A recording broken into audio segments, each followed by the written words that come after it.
Hello, everyone. Welcome to the next episode of Not So Special Podcast. I always forget to do an intro every time. We just kind of roll into it. You didn't forget this time.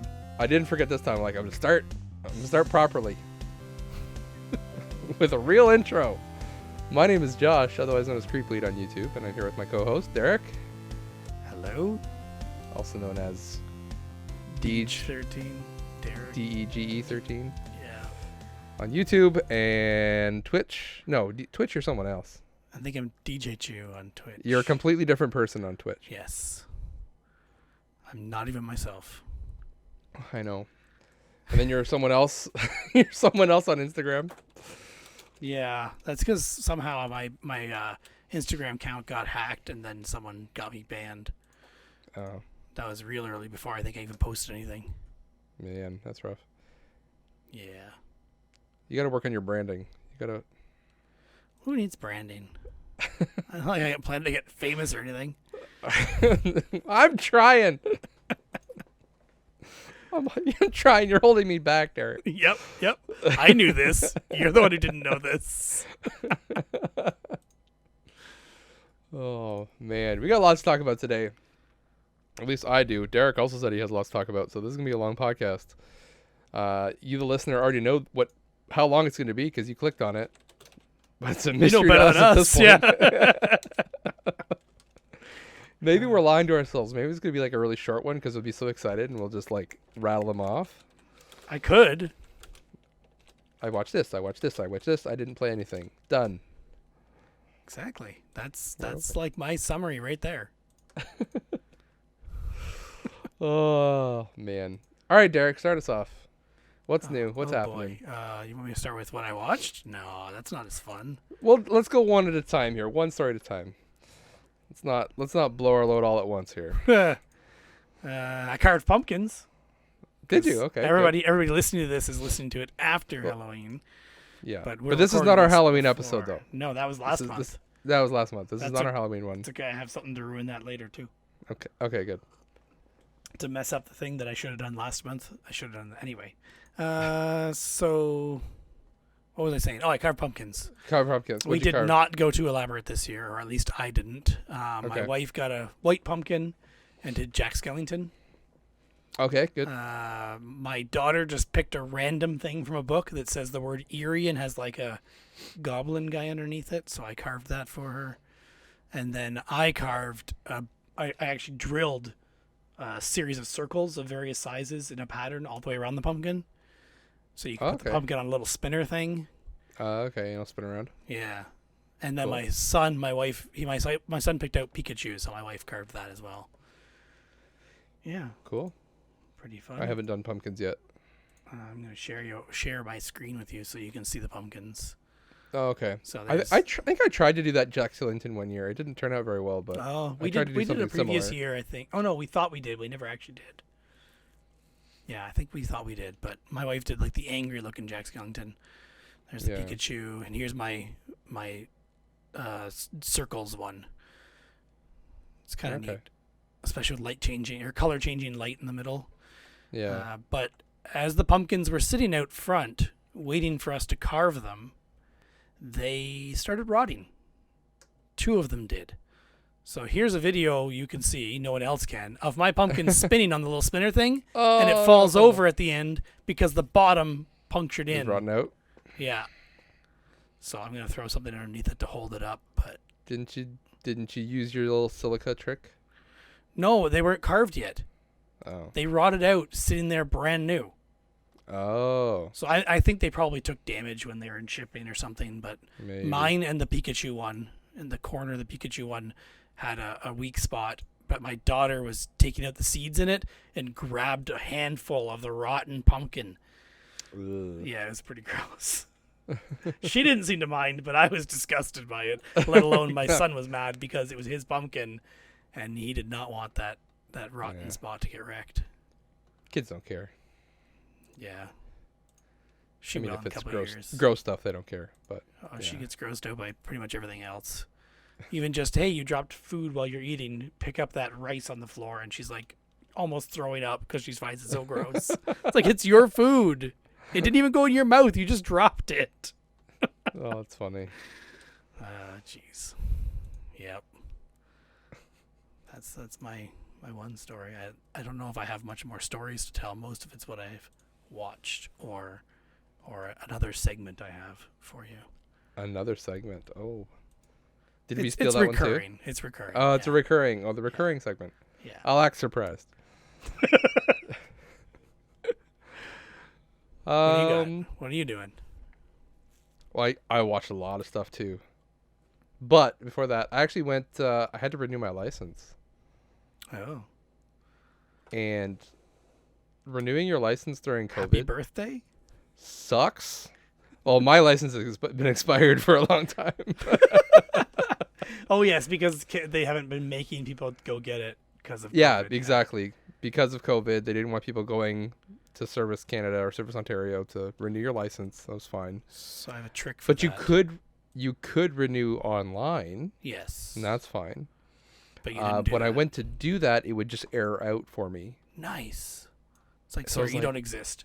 Yeah, I was like, what's the deal? Like, my wife did it just fine. Why can't I do it?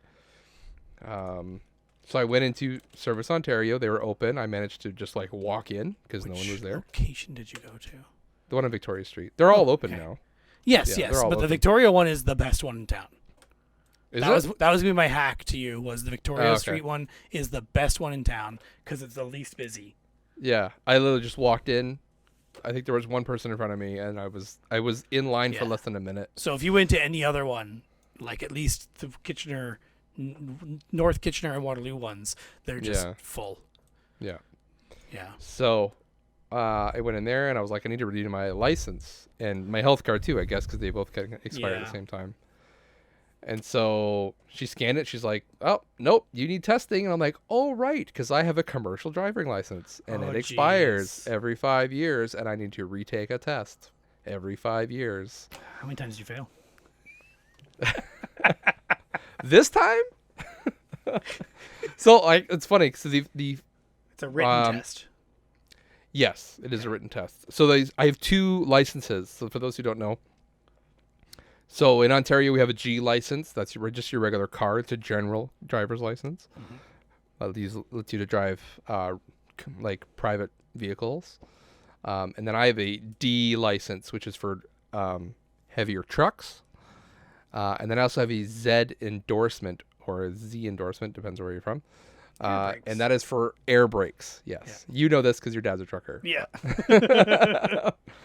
Anyone who's not in the trucking industry, you understand. So if you're driving a big truck, not all big trucks have air brakes, but most do. So, at my job, originally, I was a rare case where there was a G. I first started doing this job with a G license, because it's based on weight. Yeah, you've mentioned that before. Yeah.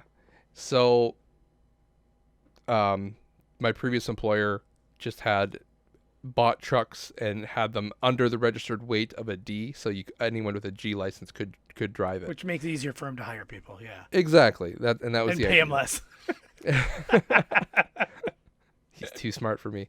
But he had one truck that was a G level, but it had air brakes. So Okay. it was a very weird That combination. is weird, yeah.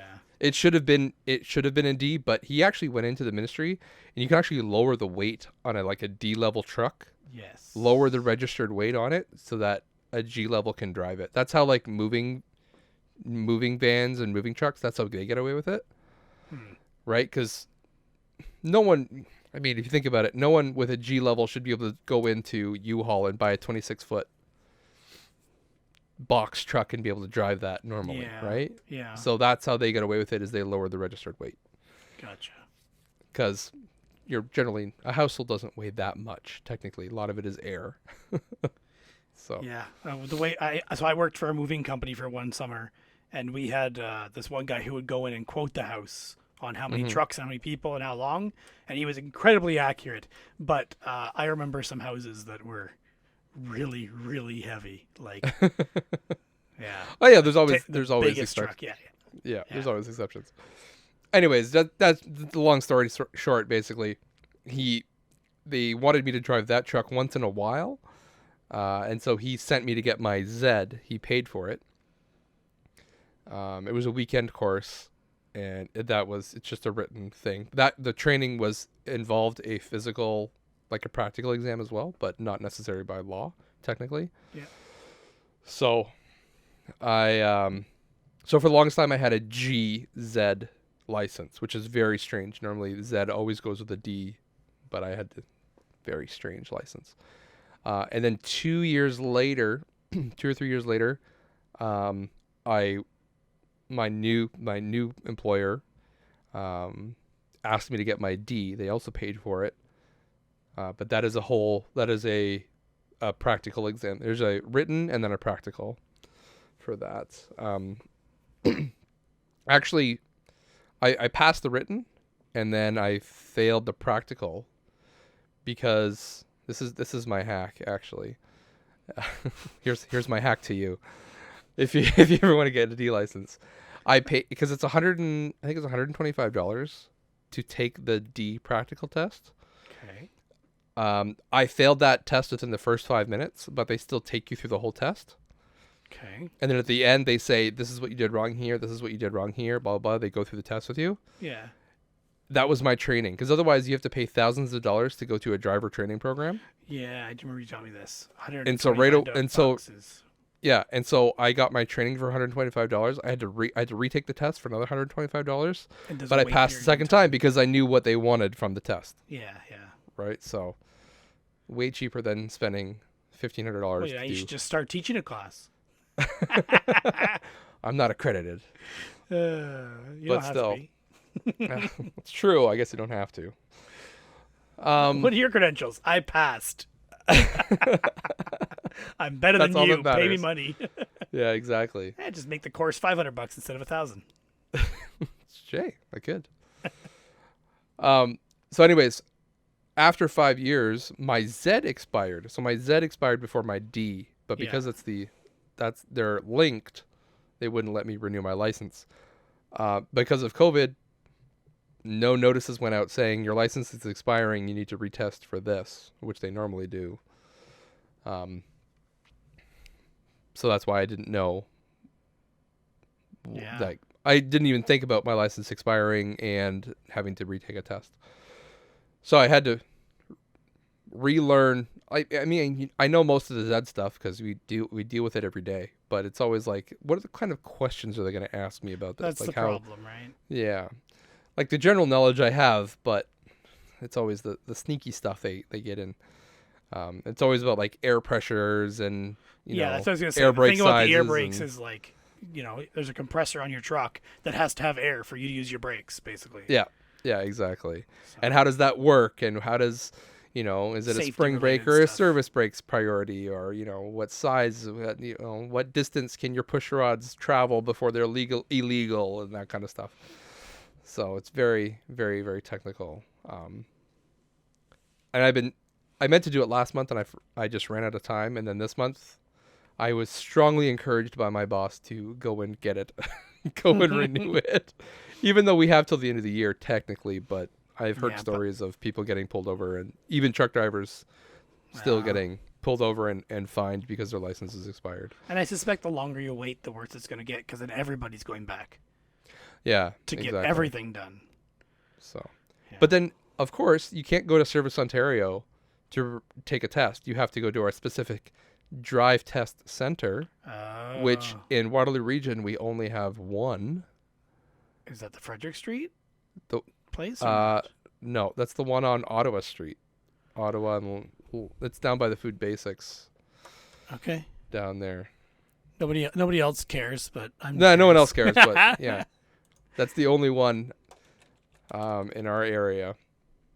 And every time I drive past that, there is a line out the door and down the plaza. Oh, good. So I've just been Good. ignoring it because I'm like, I don't want to go there. I want to go to a different city. I wanted to go to Guelph or Stratford or Woodstock or something like that, wherever you could basically just walk in. Yeah.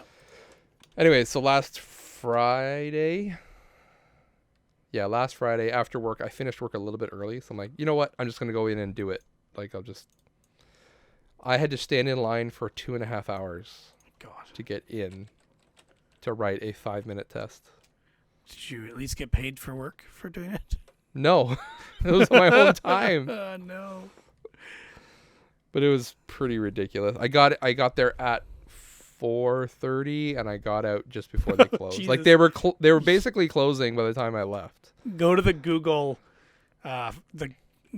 entry for that place, and the photos are people waiting inside and people waiting in a huge line outside. Yep, that was me. That's I was in great. that line. That's great. There's was also getting multiple cold. people on multiple days taking pictures of how long that line is. Oh, okay. I know where this place is now. Yeah, it's a very busy place. Anyways, I got through it, thankfully. I felt really bad, though, for the girl in front of me. She came in with her mom. She was getting her G1. And they were there before me, so I don't even know how long they were waiting for. And they were actually ahead of me, and people between us were leaving because the line was taking too long, and so I moved up. But anyways, they got to the front of the line, and she was like, the lady at the door, because they screen you, and then they like make sure you have what you need before you even go into the office. Yeah. And they said, oh, we're here to take a G1 test. She's like, okay, great. Do you have 2 pieces of ID? And she didn't. Oh God. She's like anything. She's like, I have. What did she say she had? She had her health card. They would accept health card for ID, which is strange because most places don't. But they would there. But she didn't have any other form of ID like they would take it like. But I mean, if she's 16, what kind of forms of ID would she have, really? A birth certificate? She might have a social insurance number already, but yeah. if she's worked. So it's just like, yeah, or a passport maybe, but that's unlikely. Yeah. So, anyways, so she had to leave, and she was waiting there for at least 2.5 hours because I was probably, and like I said, longer than me. Oh, I feel so bad. Yeah. And meanwhile, I just walk in. I'm just like, I'm here for a test, and they were all confused too because just my Z was expired, not my D. My D doesn't expire for another 2 years.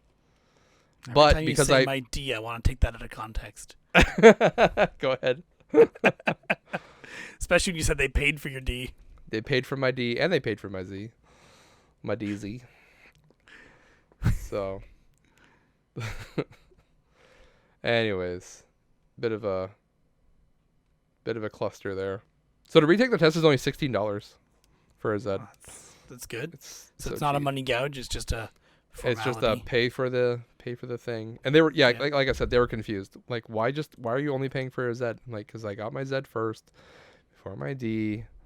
Well, I had to explain it to everybody I talked to why I'm only doing it like this. What happened if you had an AZ? Or A and D? You have both, can't you, or not? The A would replace the D. Okay. Just I like wondered my about that. D replaces my G. Okay. So I don't have a G. I didn't know it replaced your G. Yeah. Okay. Yeah. That makes it sense. replaces your G. That makes Because sense. you can drive anything below that and below. Yeah, makes sense. It's Same with an A. You can drive anything A and below.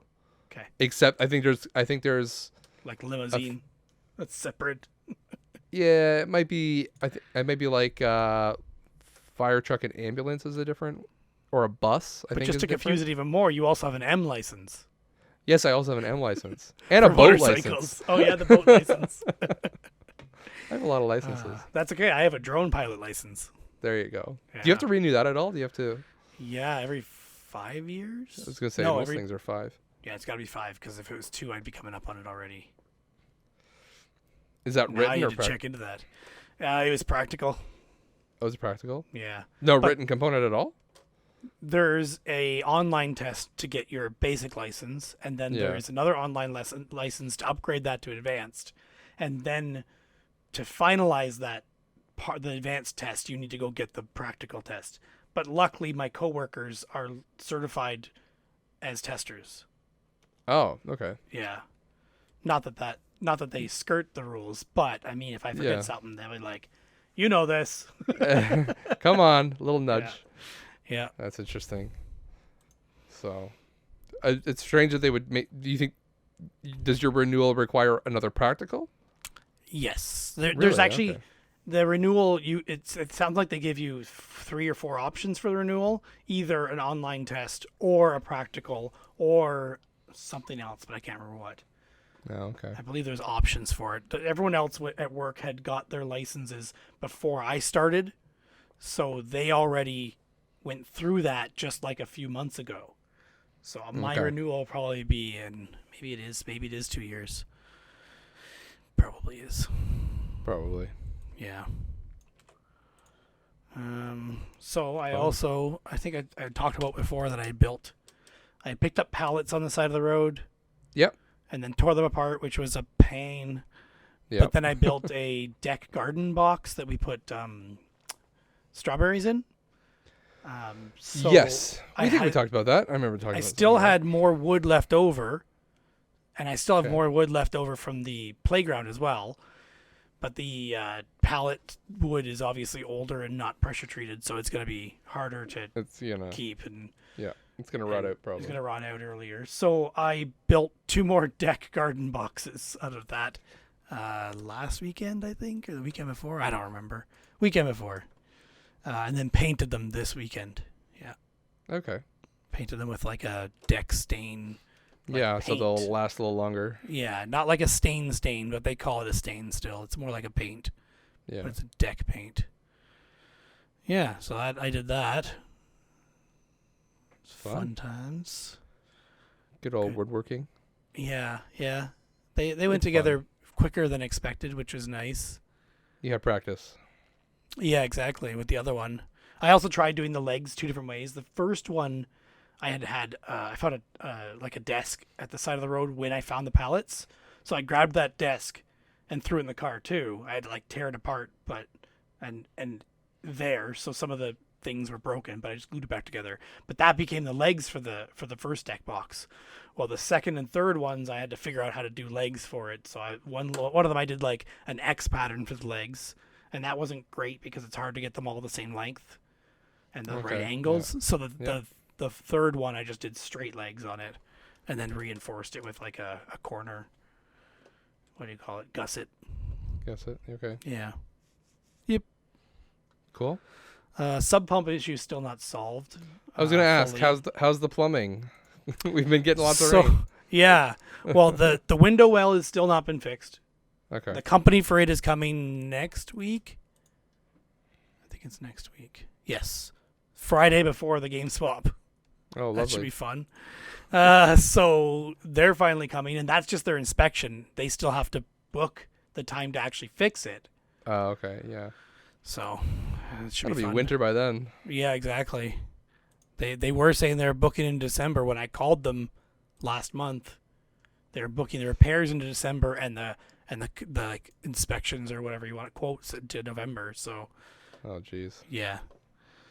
So that's fun. And then the insurance company, actually that guy didn't get back to me again. Insurance company I've been waiting for since he came out like 3 or 4 weeks ago now. So now I need to check my email and be like, yo, I didn't hear from you. So yeah, there's that. Insurance company, he said he had a whole bunch of other calls come in, so he was going to send me my estimate on what they'll cover kind of thing. Like, my deductible's $1,000 and here's how much they estimate it to cost, so Yeah. you know how much they'll pay. But yeah, really annoying that he was going to call me this past Tuesday, and I've just been so busy at work I haven't had time to talk to him, other than I did email him one day, and then 4 days later I called him, and that's when he finally called me back and said, yeah, sorry. Good old insurance. Yeah. They're there for you when they have time. That's the exact opposite of their slogans. Come on, State Farm. Do better. Exactly. Well, it's not State Farm, but that's fine. Yeah, same. What did I call Same it? thing. Not a quote, but I don't remember. Anyway, the estimate. Yeah. Lovely. Yep. So I'm literally writing the email to the insurance guy right now. Because otherwise I'm going to forget. You gotta write a note. Write email. No, I just sent the email. Done. Hey, Done. still haven't heard from you. Get off your butt and do something. I said butt instead of something worse. That's okay. I don't have to bleep that one. That one's fine. Exactly. Kids already know how to say that. But Mom. I heard it on a podcast. Yeah. Can you imagine? That'd be a terrible email to receive.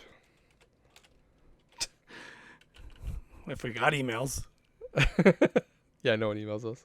I was going to say, when's the last time you checked? Because I haven't checked in forever. Well, I have it on my phone, and no one's ever... I never get notifications. That's a to say, good point. Hey. Yeah. So, although I don't think we even advertise our email address. So. Yeah, I don't think I've ever received these emails because there's one here from Anchor I don't remember reading. In fact, neither of us have read it, so are you sure you get them to your phone? Well, that's a good question. I should probably check. I thought I did. I thought I did sign into all of this. It's been a month since even Google emailed us, so it's fine. It's fine. Yeah, I get them here. Okay. It should... What? It says that I've looked at it.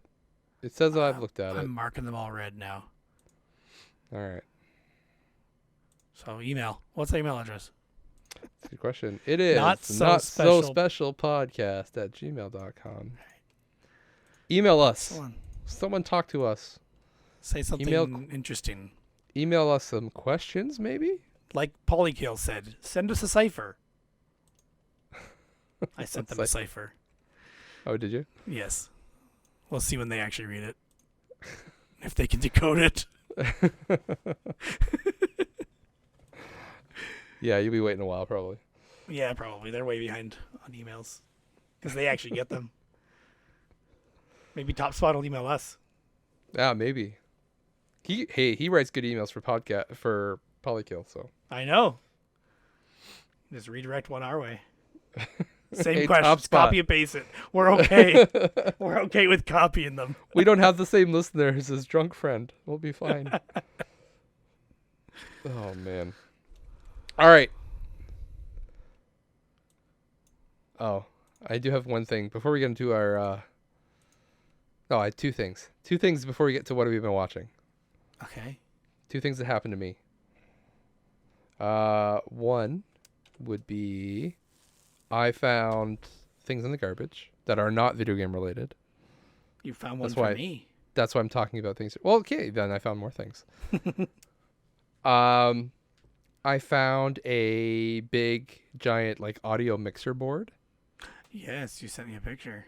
I don't know if it works yet or not. It's still sitting in my garage. What kind of connectors is it? Is it all like that weird? They're all like XLR connectors. Is it XLR with the 3 pins, or is it the other one that locks in and turns? I have no idea.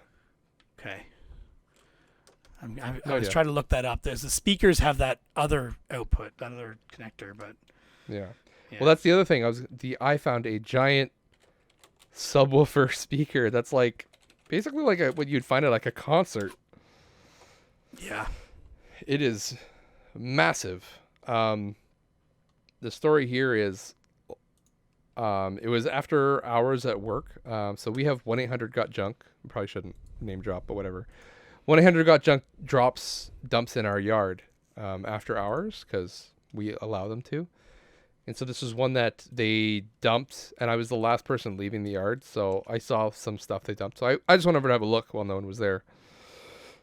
And that's when I found the mixer board. And then there was also this giant speaker, and it's massive. And it weighs over 100 pounds, probably closer to 200 pounds. My God. And so I took a picture of the mixer, and I sent it to our friend Bill from SEC Pod. I was like, hey, check this out. Because he works in television. Yeah, he's a television and an audio guy. Yeah. So I was like, hey, check this out. He's like, oh, it's cool. It's got to be worth something. So I grabbed it. And then just on a whim, I was like, oh, there's also the speaker here. And right away, he's on me. Dude, leave the mixer. Grab the speaker. The speaker is worth money. Oh, my God. That's hilarious. So I'm like, I've kind of argued with it. Like, at that point, I basically left. I drive a small Ford Focus hatchback. This thing is bigger than the inside of my car. I was like, I'm here by myself. There's no one here. This thing is bigger than my car. I have nothing to even dismantle this speaker if I wanted. I have no tools, no help, no space, no time. You got a phone. You could have called me. You have no time either. I don't either, but so if someone calls for help, I'm gonna go. Well, this was like right at like supper. Like I finished and like my family's waiting for me to come home for dinner. So I'm like, I'm leaving. So I just left it there. And Bill was just hounding me. Go and get the speaker. Get the speaker. He even said, call Derek. And Derek would come and help you. I was like, I can't do it. Like, it's just too much. Anyways, he finally got to me. He was sending me ads for like things that like these ones are available and they're going for lots of money. So came home. I had a shower. And it's just sitting in my head. I'm like, if I leave this there, they're just gonna crush it in the morning, right? Like it's mostly wood inside. There's some electronic components and stuff, but it's not like scrap value that they would recycle that, right? They're just gonna crush it and throw it in the garbage pile.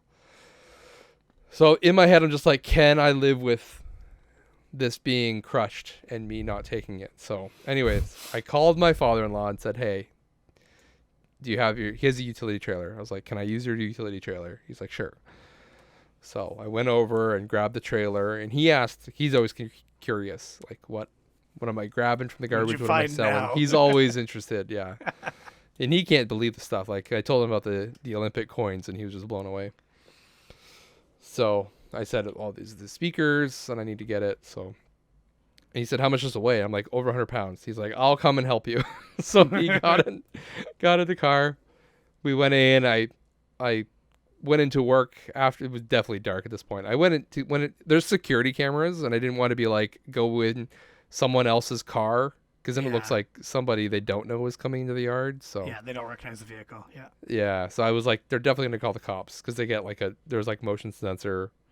They're gonna get an alert that someone was in there. So if they look at the cameras, I want them to see me and my car, so they know it's not gonna call the cops. So, anyways, threw the speaker into the back of the trailer. It took up the width and length of the trailer. Like it is. There was maybe a foot on the end of the trailer where it didn't. It's massive. So I should have measured up your whole garage. It's taking up a lot of my garage. Yes. So now I have this giant thing in my garage, and I blame Bill because I have nothing to do with it. Also, I hurt myself. Oh, I hurt myself today. Damn it. So this turns into I hurt myself today because of Bill.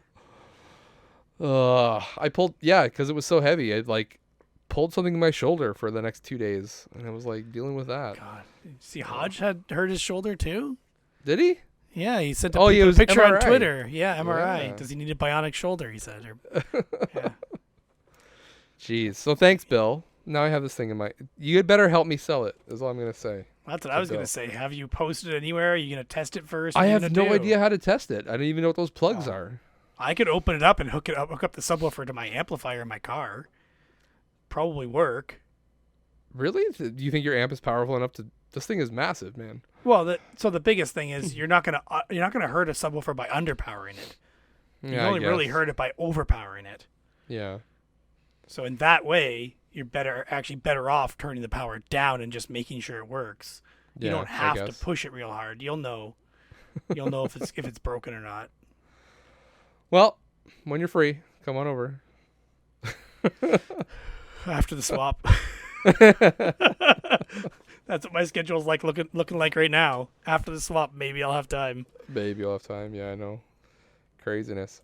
Do you want to tell them what I found you, or no? That's up to you if you want to share that or not. Yeah, it's fine. I mean, I haven't figured out how else to use it yet, but you found it. You can tell how you found it. Oh, again, it was just like a 1-800-GOT-JUNK type of deal. Someone just dumped it out, and I saw something that looked like the back of a screen, because I'm always watching for TVs and stuff. Yeah. And so the back kind of looked like a TV, so I flipped it over, and that's when I realized what it was. Yeah, so it's basically an LED matrix display for advertising.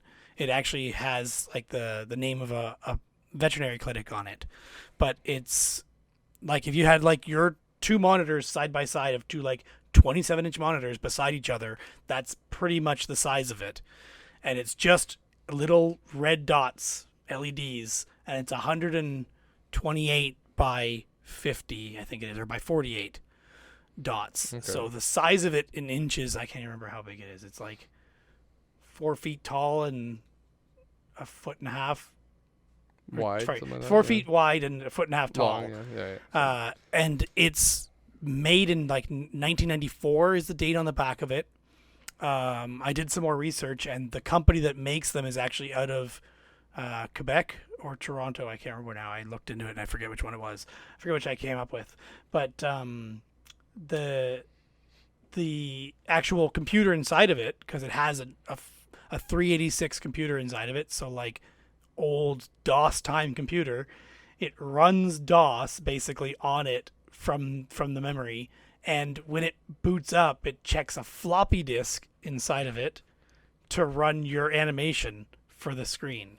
So I found a community of people who are hacking these, and one guy made his own Windows utility for making the animations. Otherwise, you can also hook up an old style keyboard to it, not a PS2, like PS/2 IBM keyboard, but the older ones before that, an AT keyboard with like a huge round connector. Those you can plug directly into this thing, and you can actually pixel by pixel program an animation into it. Oh, wow. So you can like go to a spot and hit, I think, spacebar. I didn't check the controls, but you like literally program in what you want the screen to look like, then progress to the next frame and animate it One by one. So the disc that's in it is some company that makes these animations for the person who buys the screen from them. So it looks like you like pay them essentially for the screen and contract them to make you an animation. Oh, wow. So the animation that came on it for this veterinary clinic is one in a town next to us, and there's actually a problem with the animation. So it's probably that the floppy disk has some corruption on it. So it starts to play the first frame, and then it throws an error that it can't find a file. So I have everything I need to make some animations, except a floppy drive.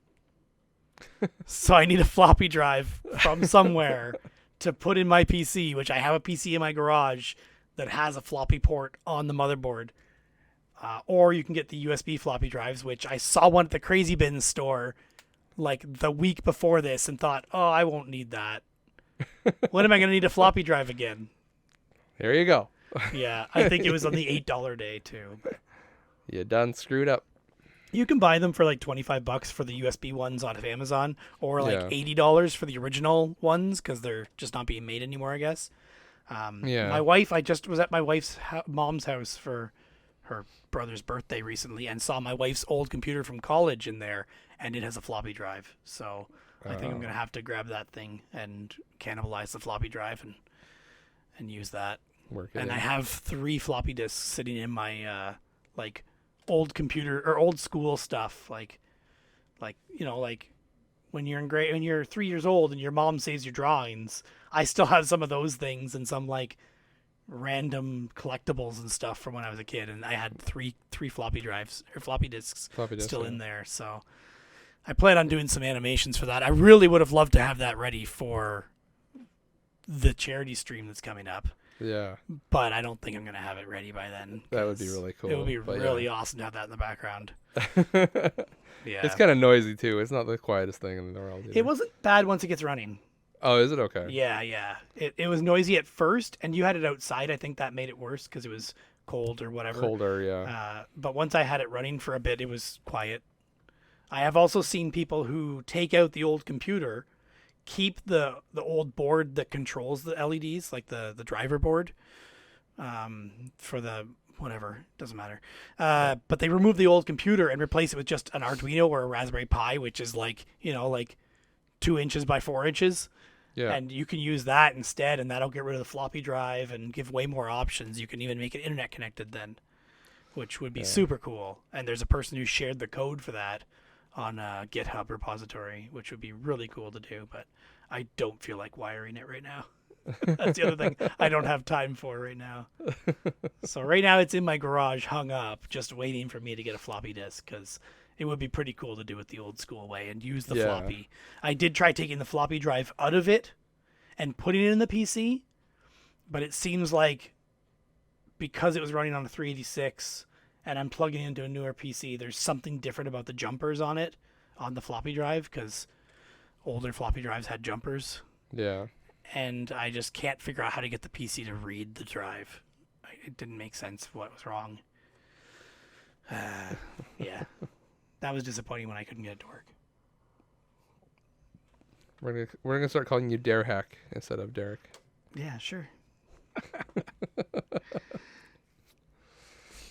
Speaking of charity stream. Yeah, I was going to say, speaking of charity stream, I haven't announced it except for the people that I've asked if they want to stream so far.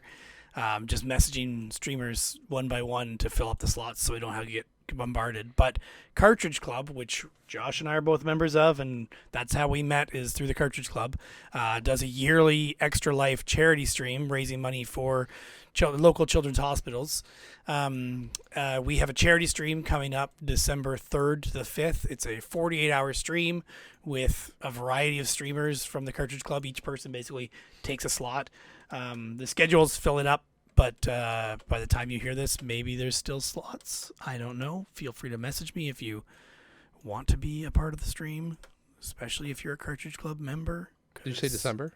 December 3rd to 5th, yes. Okay, sorry. I heard 3rd to 5th, but I didn't know. Yeah, I might have said it wrong. Who knows? Who knows? Someone check the recording. And this year's charity stream is going to be a big one. There's some special streamers you may be surprised to see. Not like last year's, but some familiar faces. Can we announce that we're streaming on it? Yeah, you can go ahead. Do it. So Derek and I will be streaming on... Well, we're penciled in. This could change, but we're penciled in for Friday, which is December 3rd. Yes, from 10 to midnight Eastern time. That's the current plan. We might do. We could shift earlier. We could take another slot earlier if it doesn't fill up or something like that. I just don't know how people are going to be on Friday night. I don't even know how you're going to be on Friday night. For like, if I wanted to do 8 o'clock till midnight, would you even be able to do that? It should be fine. I don't know. Okay, just work it out with the wife, kind of thing, right? Yeah, well, she's always in support of anything we do for like hospitals or sick kids. Yeah. So she was just so this year we picked. That's why I messaged you. I'm like, just pick a time that works for you, and I will make it work. Cause the kids are in bed, then what does it matter, right? So. Yeah. So this year we're doing the Hamilton McMaster Hospital. Children's Hospital, which is close to Josh and I. It's one of the bigger children's hospitals around here. There's basically Hamilton, London, and Toronto are our big children's hospitals.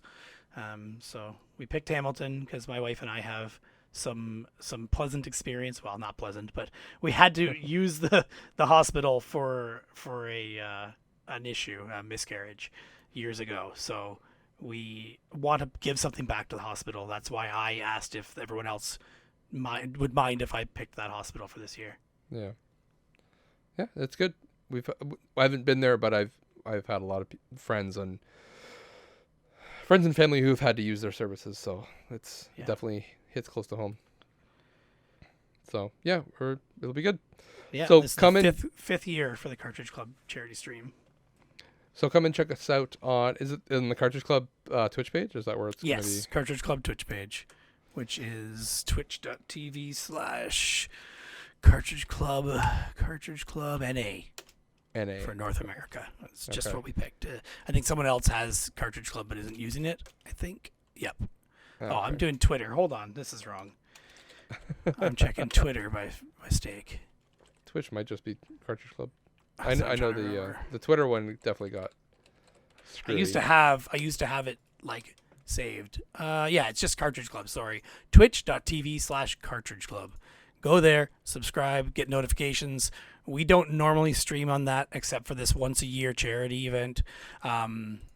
We might do a test stream or like a pre-charity stream on there to just get awareness and let people know. My wife and I were talking about doing something for that.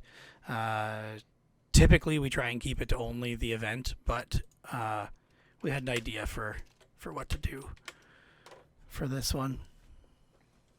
Yep. Which might be coming up soon. Yeah. Cool.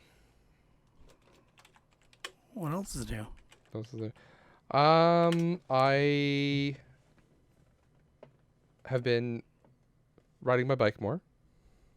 I've noticed a lot of people riding their motorcycles lately. I I don't know if it's like getting the last little bit in before the weather gets too.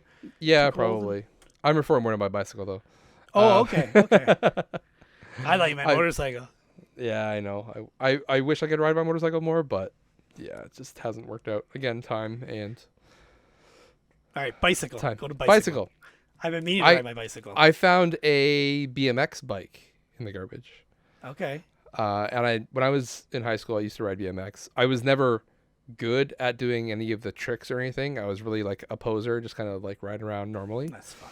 Yeah. So it made me feel cool anyway. It still does. So I've been trying to find like a spot to actually take the BMX and do stuff with it, rather than just like it's not meant for like riding long distances on, right? It's not. Yeah. I mean, kids do it because they're small. Tried So- Trash Mountain yet? The Well, that's the thing. I was Park? going to go there, but I saw this place in Stratford. There's a place there called Shakespeare Park, Okay. and they have a paved pump track. Okay. So it's kind of like one you can kind of drop in, and there's like little humps and jumps and tabletops. I don't know. It's like a fun little area. So I decided I was going to take my oldest son there because in our area we've got a little park area that has some bumps, like let's say wavy bumps that you can kind of ride up and down. There's 4 of them in a row, and if you get a good speed, you can really fly on them. So he likes those. So this is kind of like just a more intense version of that. When we got there was a bunch of the extreme scooter kids who have the kick scooters, and they're really good. I was very impressed by them, and so was my son. There's a bench there, and for like the first like 10-15 minutes, we just kind of sat on the bench and watched them do the pump track, and they were doing jumps and tricks and spinning the scooters around, and it was cool. There's also a skate park there too. And to the side of it, there's like a little area for like younger kids to go. There's like 3 little bumps there, but it's more like arrow points, so you can tell the kid, okay, follow the arrows. They can ride around and kind of get used to riding with other kids, basically, which is a whole different skill than just riding on the sidewalk. It's like, hey, watch out for other people. This is a thing to do. Looking at pictures of the place. It's cool. So I finally, some of the scooter kids kind of moved over to the skate park. And then my son was like, hey, my son's only 4. He's like, hey, I want to try that out. And I'm like, are you sure? Like, that looks kind of intense. Like, it's a legit drop in, right? Like there's a ramp down into it to get, so you have enough speed to get doing some of the rest of the stuff. You just have to pedal, but so I was like, I was nervous, but I was like, okay, that's fine. So I went and got my bike out because I was embarrassed. I'll be honest. I didn't want to pull my bike out in front of all these scooter kids and I mean, it's just a cheapie, right? This is like a cheapie BMX bike from like Canadian Tire. Like, it's nothing special. These kids have like $400 or $500 BMX bikes or scooters. There was this I can't remember where it was. Somewhere in Kitchener, there was this cop in town that's a former BMX pro. Oh yeah, I rider. saw that video. And he did like a video where he did like the spin around in front of these kids. It was pretty cool. Yeah. Yeah, it's cool. So I'm definitely nothing close to that. Come on. Especially in like full kit. That's pretty cool that he was able to do that. And yeah. Yeah. So anyways, we went in, we got on the ramp at the top, and I followed him for the first couple rounds just to make sure he had it. So I could kind of coach him and be like, okay, no, pedal hard here, pedal hard so you can get up the hill and get down and do the rollovers and stuff like that. So he got the hang of it, and he was just going. Like, I could not believe how well he was doing. We had a couple falls, but nothing serious, and he got up. Like he can be a bit of a crybaby sometimes, but he did not cry. He wanted to get up and he wanted to keep going. I know.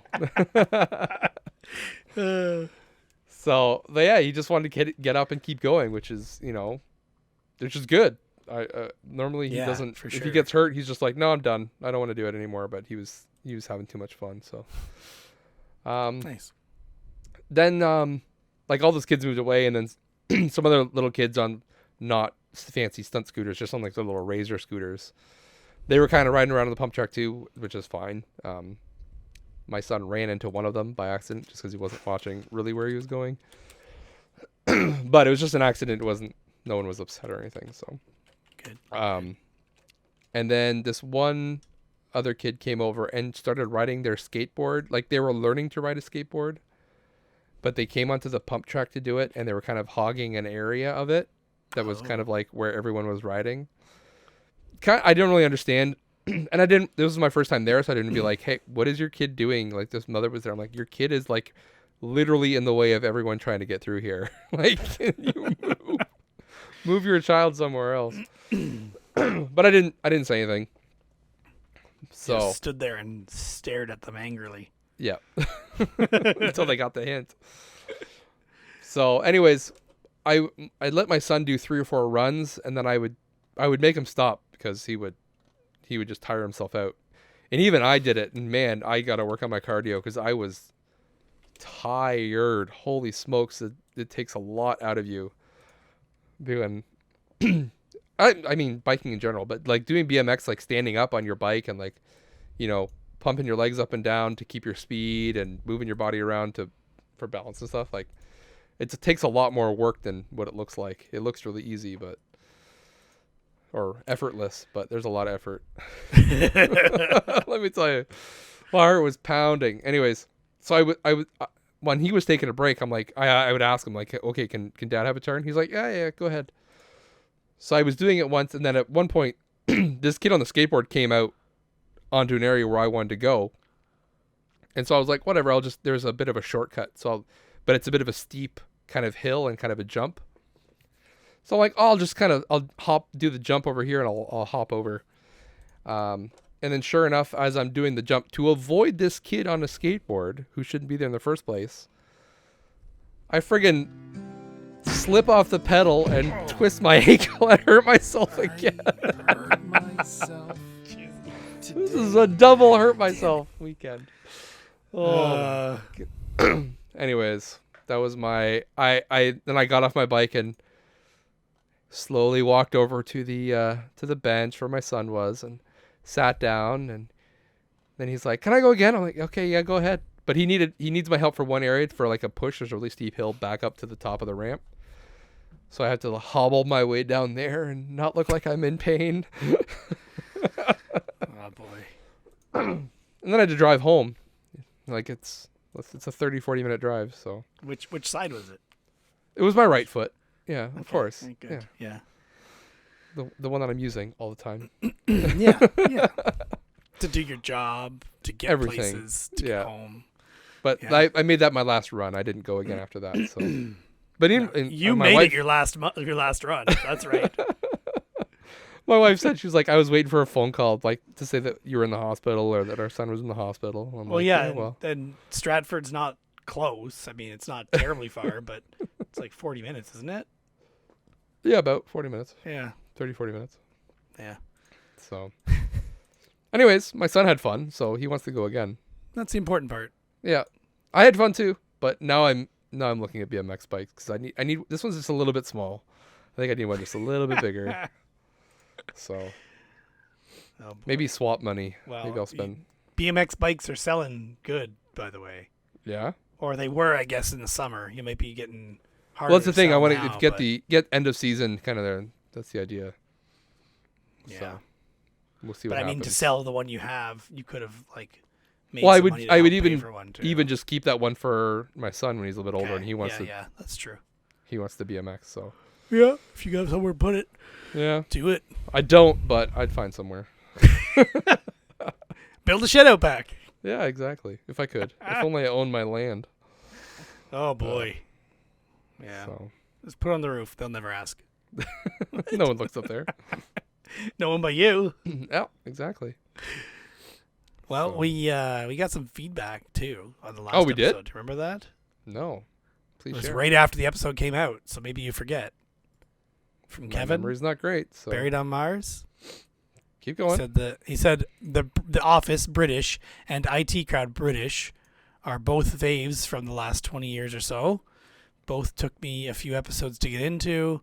He says Derek watched the Ricky Gervais one with Cynthia, and Josh forgot to mention how the love story between Don and Tim is one for the ages. Mm-hmm. I remember. So you never read that? I did. Yes, I remember that Okay. now. Yeah, You just okay. It was a long time ago. That's almost a month ago now. it was a month ago. Yeah. So And your tweet was good. Got Eric to reply saying Yep. the episode was out for the eager beavers. I was just ribbing him because he was talking about. I was watching Mrs. Q Dog stream, and he would Yep. pop in between his work sessions, and he Yep, would I always saw you rib me there about. several times. Yeah, he would just rib me about like, oh, I'm halfway through the episode, or it's taking a while to get through. So I was just making sure that he knew. Eric, if you're listening to this, by the way, the episode is out, just so you know.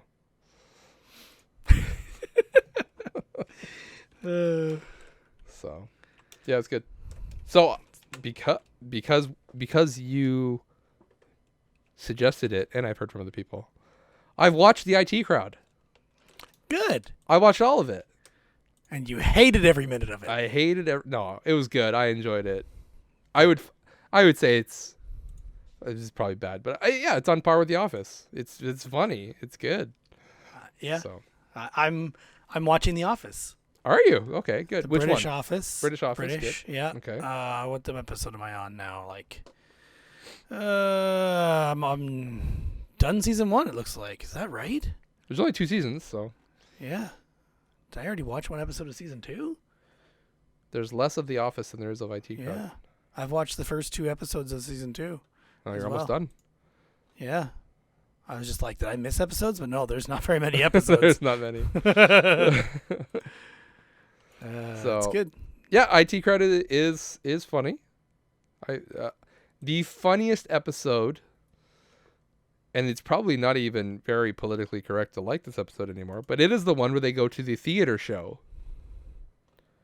Oh, of IT Crowd. Yes. Of IT Sorry, Crowd, yeah. I was looking at Office and thinking, wait, that's not Office he's talking about. no, IT Crowd.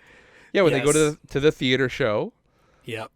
it is full of, like, you could not make that episode today. You just couldn't. No, you couldn't.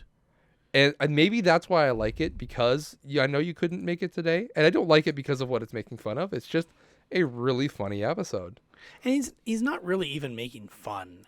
It's just pretending to be something you're not, right? Yeah, exactly. Yeah. So it's just, oh my gosh, that was the one episode I was The had me- Office, the British Office, there's tons of things you could not do in an episode these days. Oh, exactly. Tons of things. Even if you're just trying to make commentary on other people's things. Like Ricky Gervais is, he's trying not to be racist, but in doing so, he's being racist, right? Like, Yeah, that exactly. kind of stuff. Like, Yeah. I don't know how that kind of stuff goes over these days. You definitely have to tiptoe around it a lot more. And not unjustly either. I'm just, I don't know if that could be made today either. Yeah. I mean, you gotta be careful, but at the same time, some people just need to learn to take a joke. You know what I mean? Sometimes, yep. Sometimes. And I realized that one woman from the one who plays Dawn is in. Oh, she's not. No, it's got to be her. In Shaun of the Dead, isn't that her? It's a good question. I don't know. Maybe. It looks like her. Maybe I'm thinking it's somebody. Maybe it's not her. Because Martin Freeman is definitely in it. Yeah. Let's see if he shows up when I click that. No. It's not showing up. Sorry, I'm using Plex to try and see who's common actors and stuff. Oh, okay. So yeah. her name says Lucy Davis. So if I go to Shaun of the Dead, is it also... Yep, that is her, Lucy Davis. So I was gonna say she did seem familiar. I mean, I haven't Yeah. seen British Office in a long time. Haven't seen Shaun of the Dead in a long time either. But Shaun of the Dead was made 3 years after British Office, the first Oh, season okay. at least. So really 2 years after. Yeah. But I think it's a lot of the same people because they're, the same. They grew up together, friends and stuff. And I Yeah. would assume. Yep. So, yeah, cool. Yeah. What else? One more thing aside from shows, since we were just starting to talk about shows. Let me just mark that as mentioned. I have been for actually the last 2 years now, I've been keeping an eye out for Steam gift cards people sell on Facebook and Kijiji. Yeah. And it seems like, I don't know why it's so common, but it seems like people buy them either as a gift or received as a gift or buy by mistake and then sell them for like 20% off. So I picked up several anyway, but last year I had picked up two $50 ones and I paid like $40 each. Mm-hmm.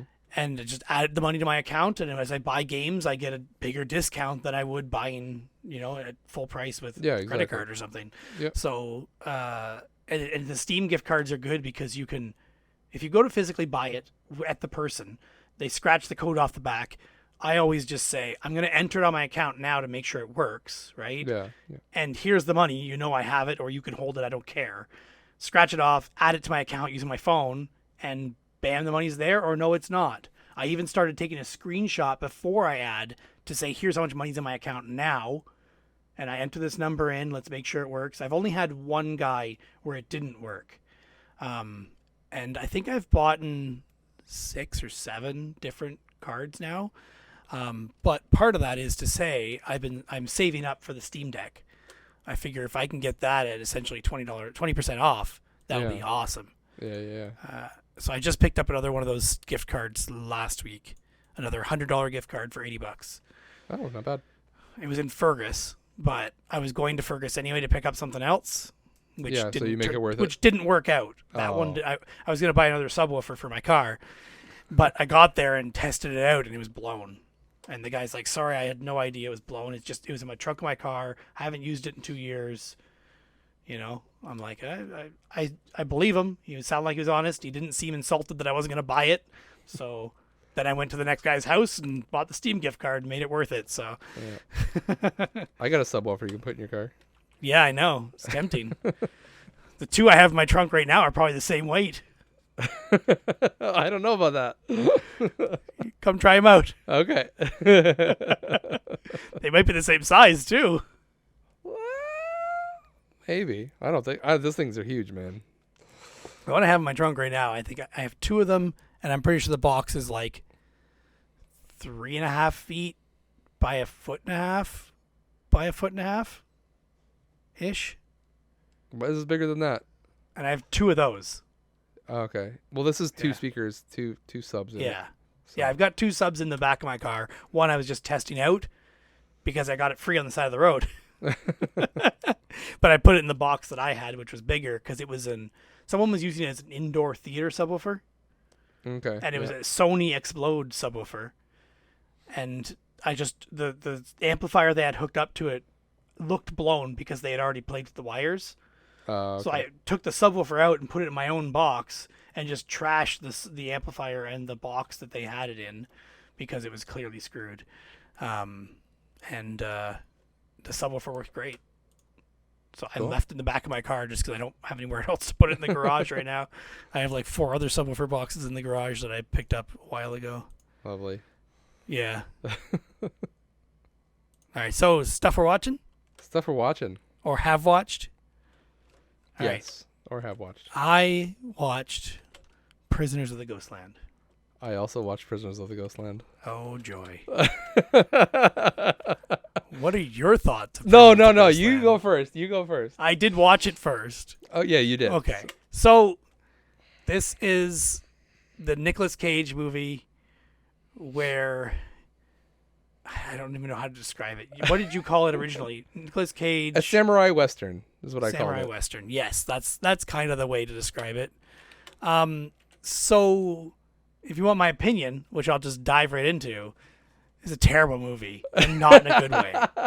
Not like that was fun to watch because it's so bad. No, I found it was trying way too hard to be artistic, and there were so many problems with the story itself that it made it not fun to turn off your brain and watch or watch at all. Yeah. It was just like, what are you trying to say?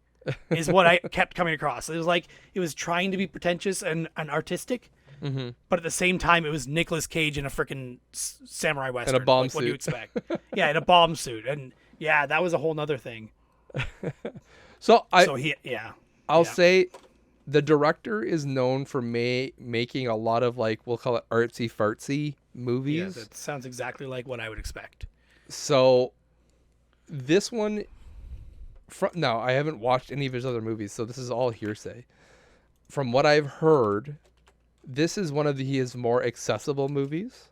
His other ones are like off the rails, and they're like just completely, I would almost call them inaccessible because of how artsy they are. Great. Not saying you should go and watch more of these movies. No, I have no plans. I'm going to check now what he's made. Okay.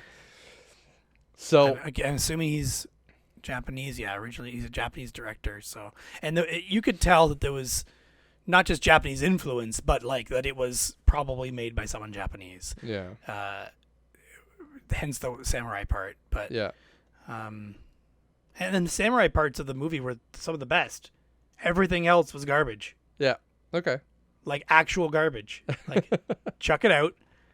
And anyway, I could dive into so many problems with this movie if you really, really wanted me to, but it's not really worth the time. It's not really worth it. I will say that I enjoyed it for what it was. I enjoyed the silly parts. There's a lot of silly parts. Especially when bombs start going off. I just was laughing the whole time. No, I didn't laugh once the whole movie. Not even once. Not even once? Okay. Well, that's unfortunate. No. I did find it entertaining for that. It is artsy fartsy. It is up its own butt for most of it. Yeah. It doesn't make any sense. It tries no hard sense. to make sense. It makes looks no like sense it's trying hard to make sense. It makes no sense for our simple minds, but I'm sure to that's somebody. not the problem. No. No, there's just so many logic flaws. Again, not even normal ones. But here's the thing. Here's the thing, though. I don't think a movie has to be logical to be fun, good, or entertaining. It doesn't have to. It doesn't have to. But when the movie feels the way I find this movie feels, which is pretentious and trying too hard, yeah, then it would be nice if it had something to back that up, other than just the camera shots, which are good, and the costumes, which were good. It looks beautiful. It's shot very well. But I found the whole concept of the story was just bad. I wish they would have played up. I wish they would have accepted the like absurd comedy of it and gone with that. Yeah, it's almost side like of they it. were trying not to do it, especially the main bad guy. Yeah. I don't know if he's a bad actor or not, but he came off as a bad actor. I should almost be looking him up to see what else he's done. But I think he was in Devil's Rejects. I think that's what he played in. That's where people would know him from. He should be famous, but yeah, he was not good. So, at all. Anyways, I don't think we have to go on it too much. But House of a Thousand Corpses, Night of the Living Dead, Halloween, and Devil's Rejects. Yeah, he was. Yeah. Anyway, yeah. Moving on from that one.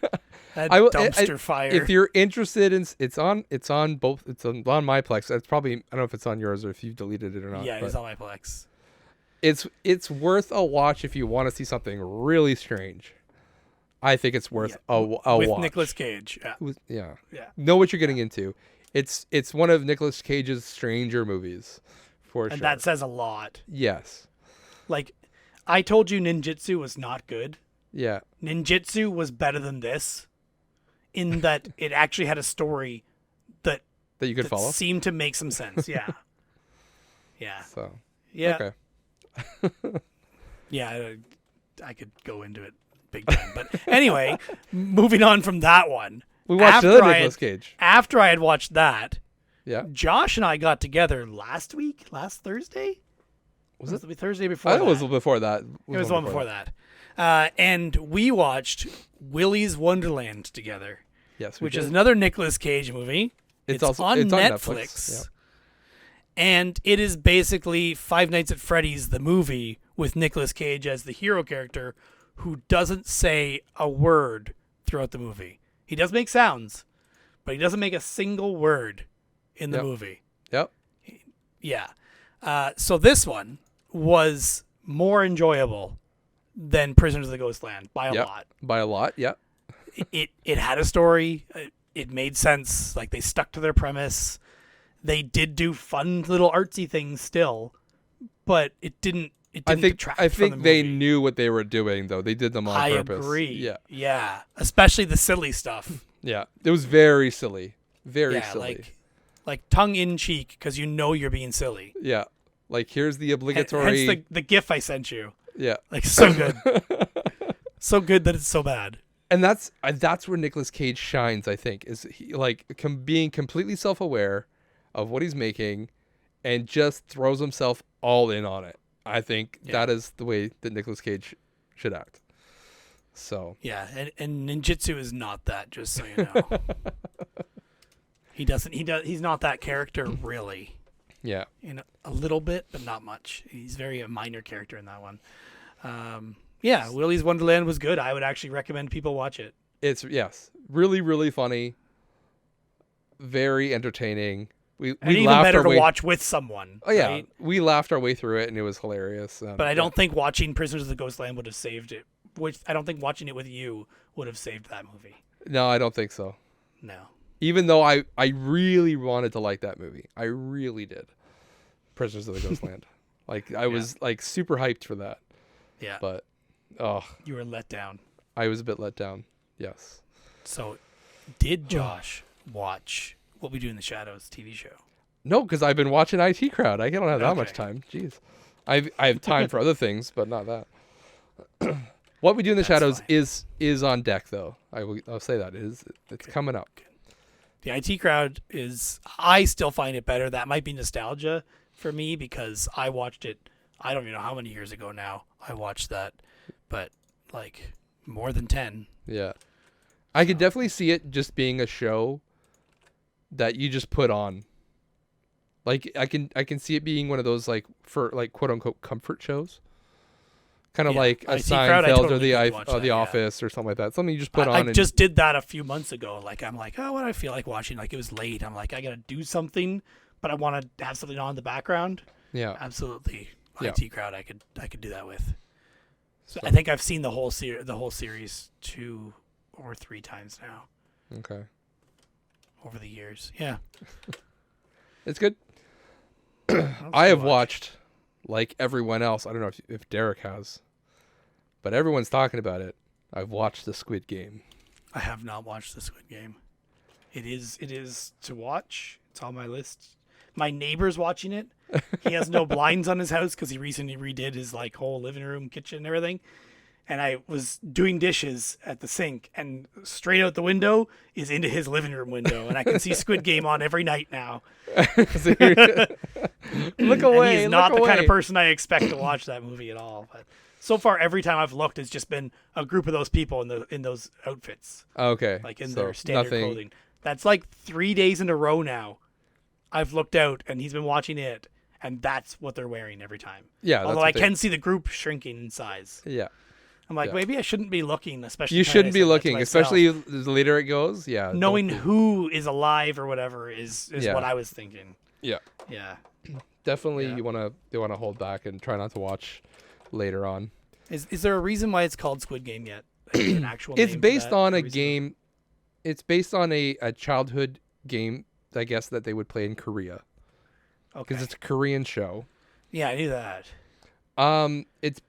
It plays on the premise of it's deadly stakes of children's games. I knew that. That's what it is. So not everything is North American. There's some that are North American related, like we are aware of Yeah. them, like say red light, green light. I've heard that one. Yeah. But some of them are purely like this is what they play in Korea. So Are the I'm not aware rules of it. explained on the show? Yeah. For each game? Yeah. Or okay. Yeah. Yeah. I've- Like there's if an it was something you announcer. didn't know, it'd be like, do they tell you? everything's pretty obvious what you got to do. They are kids games. Yeah. I mean, at the beginning of the show, this isn't spoilers. The beginning of the game, the beginning of the show, I think it's even in the intro. They go over like what is Squid Game as a children's game. I don't really understand it even still, but they do explain it. Gotcha. It's just not something I grew up with, so I need someone to kind of go over it a couple of times maybe with me. So yeah, it's good. It's very good. I watched it by myself because my wife was not interested. No, mine is not because either. it is violent. It is disturbing. And then as everyone is talking about it, my parents watched it and they're talking about it. And everyone else is talking about it. So my wife is just like, I guess I just need to watch this so I can know what everyone's talking about. And so she watched it by herself. Oh man. Did you you finished it then? I finished it, yeah. Okay. I binged it. I was done in like 2-3 days. So okay. It was had to keep watching. I watched 2-3 episodes a night type thing. So okay. Yeah, it's pretty much. I think that's next on my list of stuff to watch. Yeah, pretty sure. Yeah, definitely watch it. I think it's worth it. So, I watched Dirty Work. Dirty. It sounds like a. It's like a Dirty Jobs, Mike Rowe. No, Norm Macdonald. Okay. It's from 1998. Okay. And it's got Artie Lang in it as well. Okay. He's like the, Norm Macdonald's best friend. They grew up together. Yeah. Kind of thing. It's got Chevy Chase, Don Rickles. Oh, it's like an all-star cast. Yeah. And what's that woman? Who is that? Taylor Howard? Do you know her at all? No. She was in Me, Myself, and Irene. Okay. And Monk. What else? I swear she was in a show that I watched. Was it Titus that she used to be in? Can't remember what it was that I recognized her from. Anyway, so that is basically 1998. Like Norm Macdonald gets his own. Oh, it's directed by Bob Saget. I just realized that now. Norm Macdonald, as far as I can tell, it's his own movie, essentially. I don't know if he has any other of his own movie like this, but it was good. Again, a lot of jokes that wouldn't fly these days. It was made in 1998, but it feels like older than that. Maybe I'm just older than I think. But time is moving faster than we can keep track of. Yeah, exactly. But it was good. It was really good. And to see Norm Macdonald, if it was his own thing, to get his own thing, then yeah. I'm glad to have seen it. I wish I had seen it years ago. I didn't even know it existed until he had passed away, and I seen lots of people posting this Dirty Work. Like Chris Roberts had posted like a VHS of it, I think, and other people were picking it up on eBay and stuff. So I figured I'd check it out. It's on my Plex. Oh, okay. Good to know. Yeah. I've never heard of it before. So. It's good, like lots of laugh out loud moments. Okay. I'll have to check it out. Yeah. Yeah. I don't want to tell too much because you just watch it, right? You like Norm Macdonald's humor, you'll like it. I also watched Shaun of the Dead again because it's Halloweenish season. And scary season. I haven't seen it in a couple years, so I had to watch Shaun of the Dead. Anything else you've watched, or should I keep going my list? You can run down your list, then I'll run down my list, and we don't have to keep. All right. My wife and I watched Big together because Classic. she loves Tom Hanks. It's been a long time since she saw it. I don't think I've ever seen the whole movie in one sitting before. I think it's the kind of thing where like you walk into the room and your family's watching it, kind of thing. When I was a kid, it was good. Really liked it. Of course, it was. We still like talk about how like him and the girl and. Did they really think this was okay? Would that fly today? That kind of stuff. Like, I don't think that would happen today. They would be it's like, a tough call. Nothing happened between them. Like, yeah. We also watched Disney's Haunted Mansion. Okay. And I think I've seen it. Is that the one with Eddie before. Murphy? Yeah, it is. Okay. So I'm pretty sure I've seen parts of it before, but it was a neat movie to sit down and watch with my wife.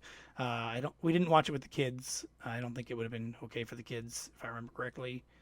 There were parts of it seemed fine, but then all of a sudden it got scary and stuff. But Yeah. for kids, who knows? It's hard to predict what my cousins or what my kids would be like for a movie like that. We also watched the Muppet Haunted Mansion before that with the kids, and they seemed to like it. Again, it seemed like there was parts of it that would have been scary for them, but They don't seem to they care. seemed to really like it. Yeah. Yeah, Not- that's always not, a tough call. Not enough for them to mention it afterward, but Yeah. they seemed to like it. I also watched the new Mortal Kombat movie Okay. while I was pricing video games and stuff. Yeah, that's a good call.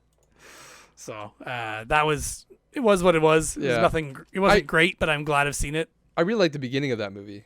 The beginning, the setup is really nice, is really good. Like with Scorpion and stuff. Yes. Yeah. I really like how they kind of made him almost realistic. Like you could actually see him.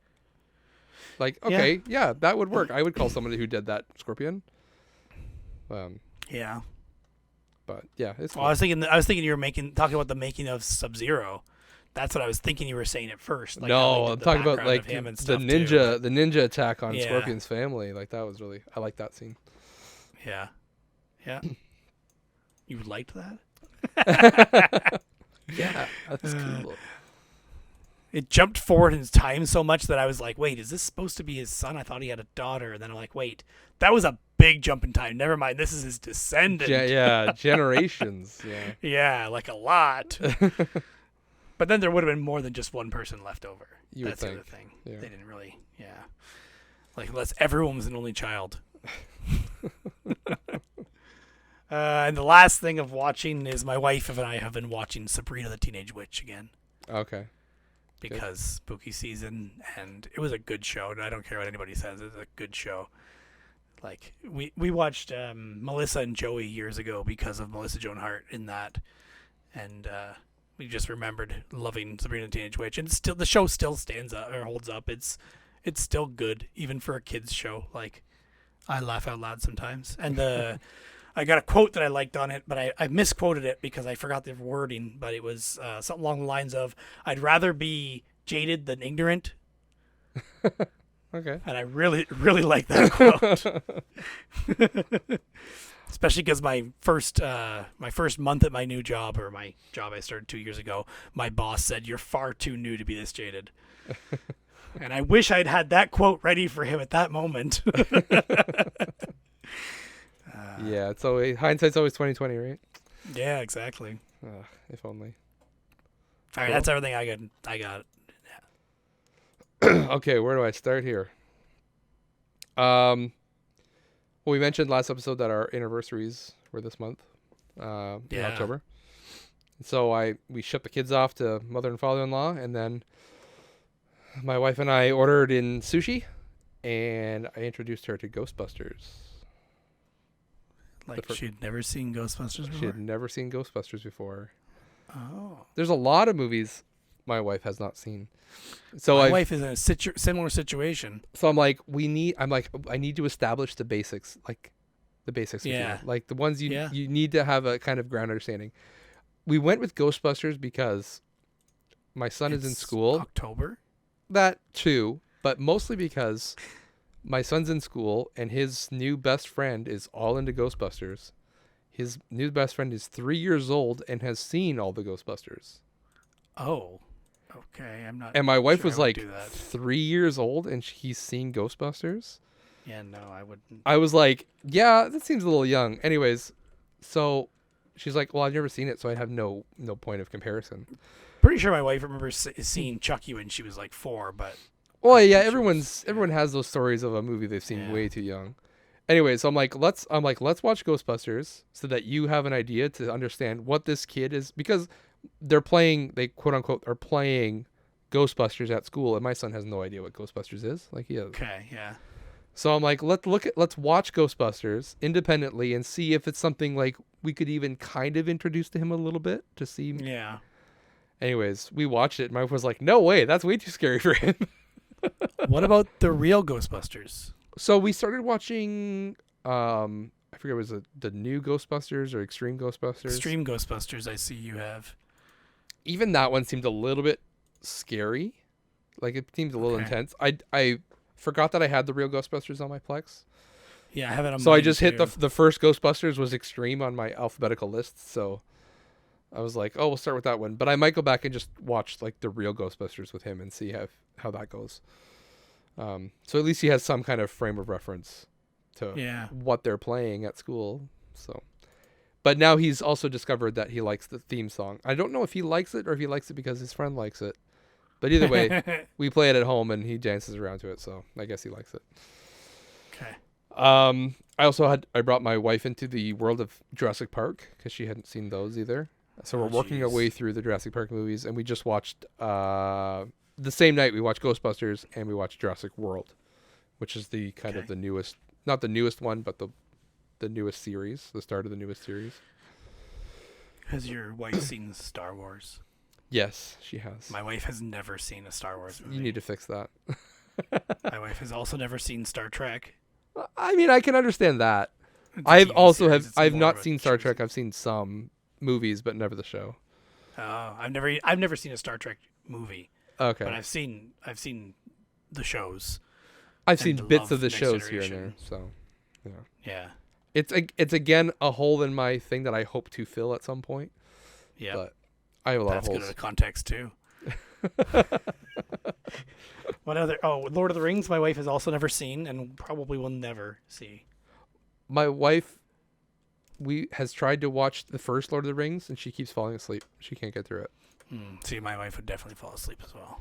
She also finds it, I mean, this shouldn't be like a rag on our wives section, but just pointing. No, it's just to know, right? Yeah. Like they're. She finds all the names confusing and she just can't keep anybody straight. I agree with that. Yeah, yeah. So I understand. Yeah. But I keep hoping one day to sit her down and get her through it. So See, I would think you'd have the same problem with Star Wars with that too. Star Wars wasn't my doing. She had watched those with her brothers. Okay, sorry. Like, I would have the growing same up, so- problem as that with Star Wars with my wife, I think. I mean, 'cause the names are a little bit easier, like, Luke, True. Ben, Well, you get used to Obi-Wan, it. not Leia, Ben. you'll be fine. Obi-Wan, Yeah. yeah. When we were dating, I introduced my wife to a bunch of movies that I really liked. So I made her watch all of the what I made her watch? All the Alien movies. I made her watch those. I don't think I've ever seen We those all talked about this last consistently. month, and Okay. I still think you should watch those. Probably. And then I yeah. forget what else I made her watch. I think we watched the Resident Evil movies because they're just silly and funny, and Yeah. they're fun. They're okay. They're not necessary to watch though. No, but I think I found a collection of them on DVD for like $10. So I'm like, we're gonna watch these. So Okay. yeah. Anyways, that was a long time ago. Then more recently, I watched my Nemesis movie. I watched The Dark Crystal, Yeah. which was the movie that scared me too much as a child, and I couldn't finish it. So I've never seen that. I finally summoned up the courage and I watched The Dark Crystal. And it's not scary. It's not scary. I understand. I could see how it could be scary for a kid. Yeah. I think that movie is basically like, look at the technical marvel of, our prosthetic suits and puppetry, and the plot is pretty bare bones. Like, it's here's the MacGuffin, kind of have this thing and get it to there at this time, or the world will end. So that's pretty generic. Yeah. Yeah, it's good. I immediately went to Netflix because there's a Netflix show of The Dark Crystal called Age of Resistance. Yep. I knew of this. And so that's on my list to watch because that actually looks pretty decent. I get all the clues and the kind of Easter eggs in the trailer now from watching the movie. So that'll be that's on my list to watch at some point. I'll get there. Then most recently, my wife and I watched Mars Attacks for Spooky. It's fun. Yep. Just a fun, yeah. It's been a I think long time since I saw that. my wife is just like, I don't want to see those aliens. They're gross. I'm like, yeah, well, they're funny. Who cares? So it was funny. I'm trying to introduce her. She doesn't like horror stuff, but she watched Squid Game. So I'm like, if you can watch Squid Yeah. Game, you can watch this. So, but I think we're actually gonna watch The Thing. I think we're gonna watch The Thing tomorrow night. That's my plan. That's on my list too. I forgot about that. It's really good. But yeah, she says that she's seen it back in the day, but I was like, so tell me something that happens, and she couldn't. So I'm like, well, I don't think you see it then. Something I forgot that I watched. Last night, while finishing carving my pumpkin with the wife, we watched the Witches of Eastwick. Oh, okay. I've heard So heard first of time it. I've ever seen it. She watched it when she was younger. Like I'm pretty sure she said like less than 12. She watched it. Oh, And okay. she's just like, I remember my mom saying it was like a really dirty movie. And she's like, I don't remember why. So then we watched it, and I'm like, okay, yeah, it's pretty dirty, especially with Jack Nicholson. Like everything he says is dirty, but it was decent. Yeah. Yeah. Again, how much of that would you understand as a child, though? Like a lot of that Yeah, stuff would probably just yeah. go over your head. Not that I'd let my kid watch it, but No, of course. They probably wouldn't really care either. What did I watch next? I watched a lot of stuff. Okay, I'm gonna say two things that I watched, and then I'm gonna jump back in time. None of this is chronological. I'd watched The Evil Dead, the first movie, last year, I okay. think. It's I probably watched that recently too. I wasn't super impressed with it. No, I mean I think for what it was probably really good.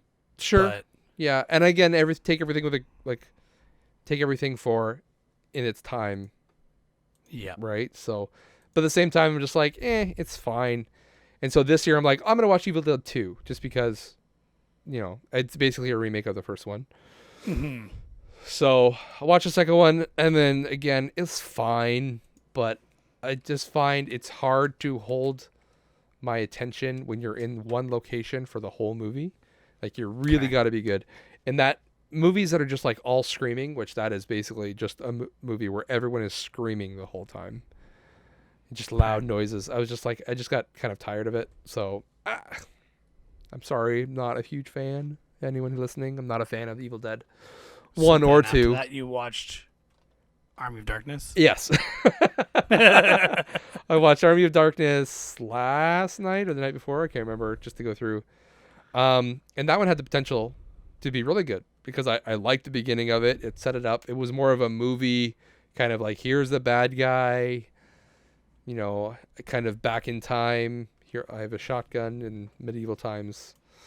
This is my boomstick. Yeah, it's got all the one-liners. So I watched it for the one-liners. It's fine. It's a fine movie. But again, it's a product of its time, right? So Yeah. So then after that you watched Ash versus Evil Dead. no, not yet. I haven't got that far yet. I don't know if I'm a It's on my- fan. season 1's on my Plex. Is it okay? I don't know if I'm a fan of Ash, to be honest with you. No? No. I like Bruce Campbell. Yeah. I don't generally like horror movies at all. I wouldn't even But- classify these as horror movies. I mean, I guess they The kind of first are. two. The first two are. First Army of two, Darkness right? is just silly. No, yeah, I agree. It's like a It's almost a I comedy. don't know. Yeah. Yeah. So I agree, and that's why I think Army of Darkness is probably the only one I like. of the three, I would watch Army of Darkness again. I don't think I've ever seen Evil Dead 2 through like the whole thing. Yeah.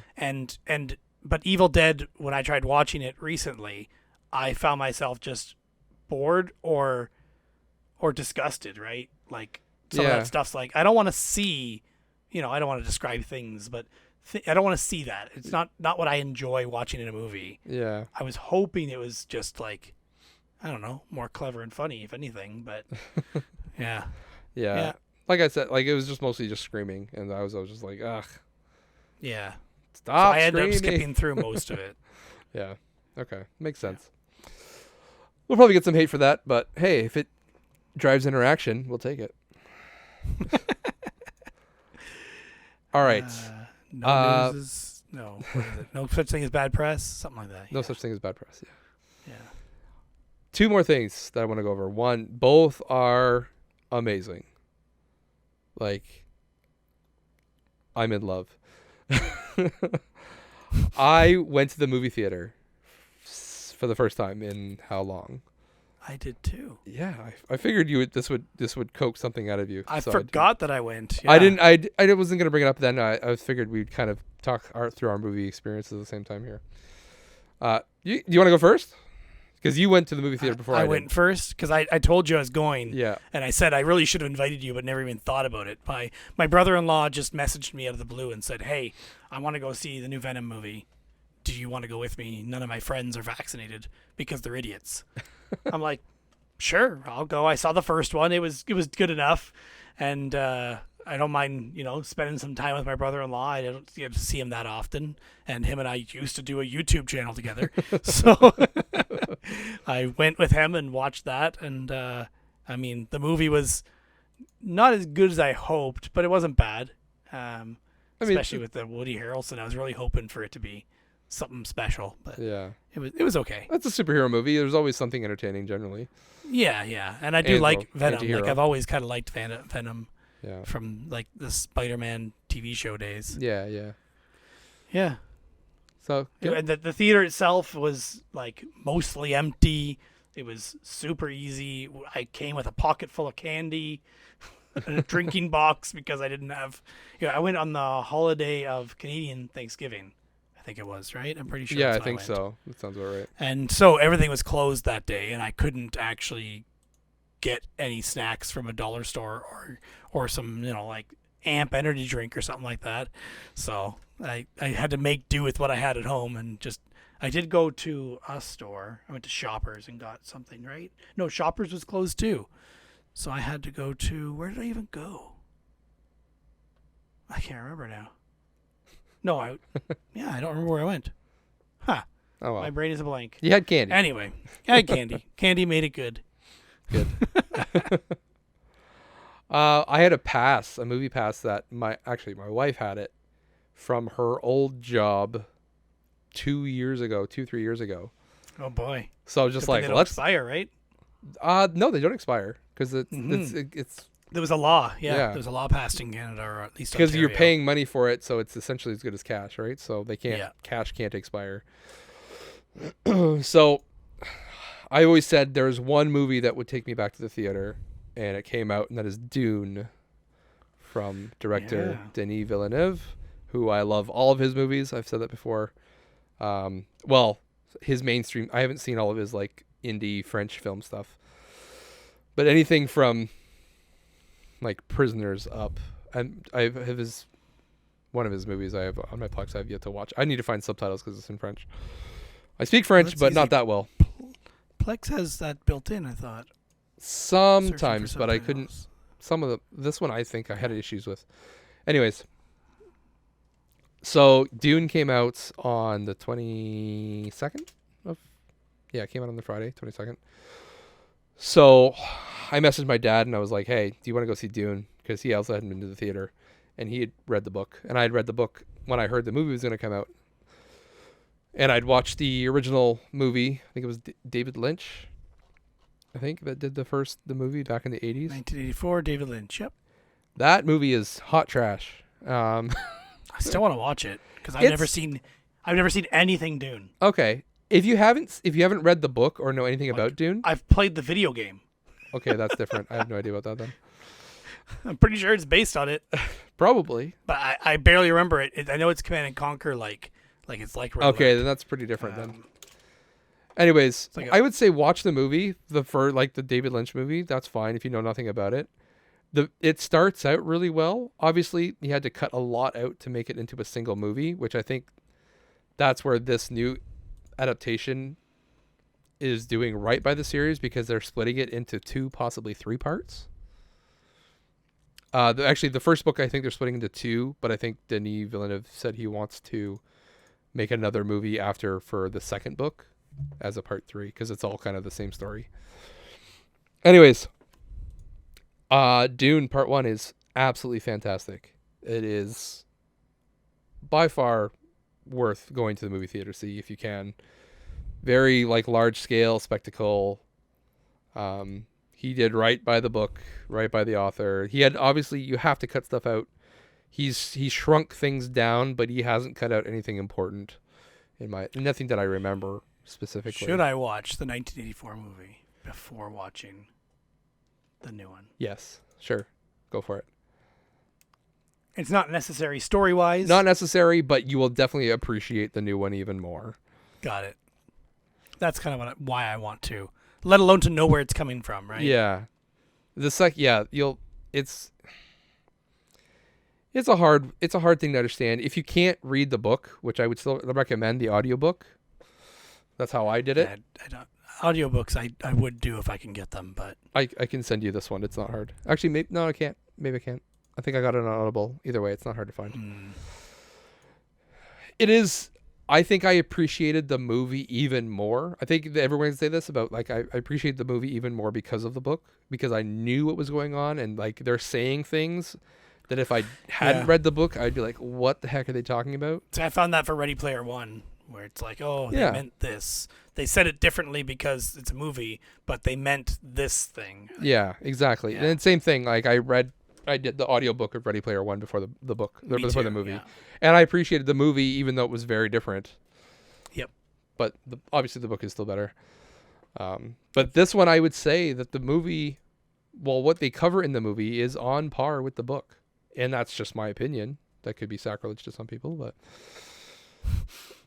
yeah, it's very good. I may have also found a torrent for it, and I may watch it again because I liked it so much. I haven't put it on Plex yet. I should. It's in my downloads folder. I haven't moved it over. Gotcha. But yeah, very good. Watch it on the biggest screen you possibly can, the loudest sound you possibly can. Now, here's the interesting thing. I had these those passes. Are an option for me. Wear headphones, man. That's fine. Turn it up. You got crushers, so turn up the bass so you get the feedback. The bass. The rumble. Yeah, because there's a lot of bass, there's a lot of rumble. And the reason I know that is because I went to what we call D-Box seats. I went to the Cineplex, not Landmark. I went to Cineplex because that's what the voucher was for. Yes, I went to Landmark because it's right here. Right there, right beside you, basically. I went there because I had the voucher, obviously, and then you could pay like a minimal fee. I think it was $15 to upgrade both tickets, like $15 total to upgrade both tickets from regular to D-Box. Now the D-Box seats are the ones that they move and they rumble with the action happening on screen. So it'd be really cool if you're on a flying movie, like maybe the new Top Gun, I would maybe go back into D-Box because, as the plane is pulling up, the seat is pulling back. So Gotcha. it kind of throws you around. It's kind of like that immersive 4D experience. Anyway, it was cool. I also did that because all the regular seats were sold out, and the D-Box seats, they won't let you space out, so you can't. Actually, nothing was really spaced out, really, unfortunately. But at least I had the, somewhat peace of mind that everyone is vaccinated, and you have to have proof of vaccination to get in. Yeah. So that kind of stuff. But the D-Box seats are at least spaced out more than the other seats because they move around, so they need to have that space. See, when we bought our tickets for the regular seats, it automatically blocked out the seats next to us. Oh, okay. That was as soon as you book the two seats, the ones beside you are automatically blocked, at least with Landmark. Yeah, and that could have been before they lifted restrictions, even since. Right, because that was Thanksgiving, right? So things were different then than they were last weekend. Are they? Yeah, as of Monday, there's no cap limits inside now. Oh. Yeah, I didn't even know that. We're opened up I don't follow anything. pretty hard. So, I'm not saying go nuts, but be careful. But anyways, I really want to see the movie, and my dad came with me, and it's really good. That's my sum up of that. Okay. Yep. And the other thing need to see it. The other thing I watched, I got addicted to a YouTube channel, and I've watched all of their videos in the past 3 days. So there's 10 videos, right? Yes, literally there's only 10, but it is fantastic. I was joking. I thought you were going to say, no, there's 50. No, there's I think there's eight videos, but they're long. They're at least 40, 45 minutes. Who is this? Some of them are an hour. I heard of these guys from the Cinemassacre podcast that I heard on Thursday. Okay. No, not Thursday. Tuesday that came out, I think. Whatever day it came Not out. getting me Anyways, closer to binging, is it? it is full binge. No, I mean you telling me where you heard it from isn't getting me any closer to binging it. No, well, yeah. Anyways, they talked about him, and so I'm like, that sounds really interesting. So I looked him up. It's called Vagrant Holiday on YouTube. This guy travels around, so he'll travel to Europe or wherever. He won't stay in hotels, so he'll just stealth camp wherever he can. He takes his backpack and he has a bivy bag and a sleeping bag. He does urban exploration. So he goes to stuff Bill likes, the abandoned buildings. Yeah, he'll find abandoned buildings. He'll look through. The one he went to he went to a prison island off the it's in the States, where they send pedophiles and criminals who have super violent criminals who have fulfilled their sentence, but they're still too dangerous to set out into the world, so they get sent to this facility.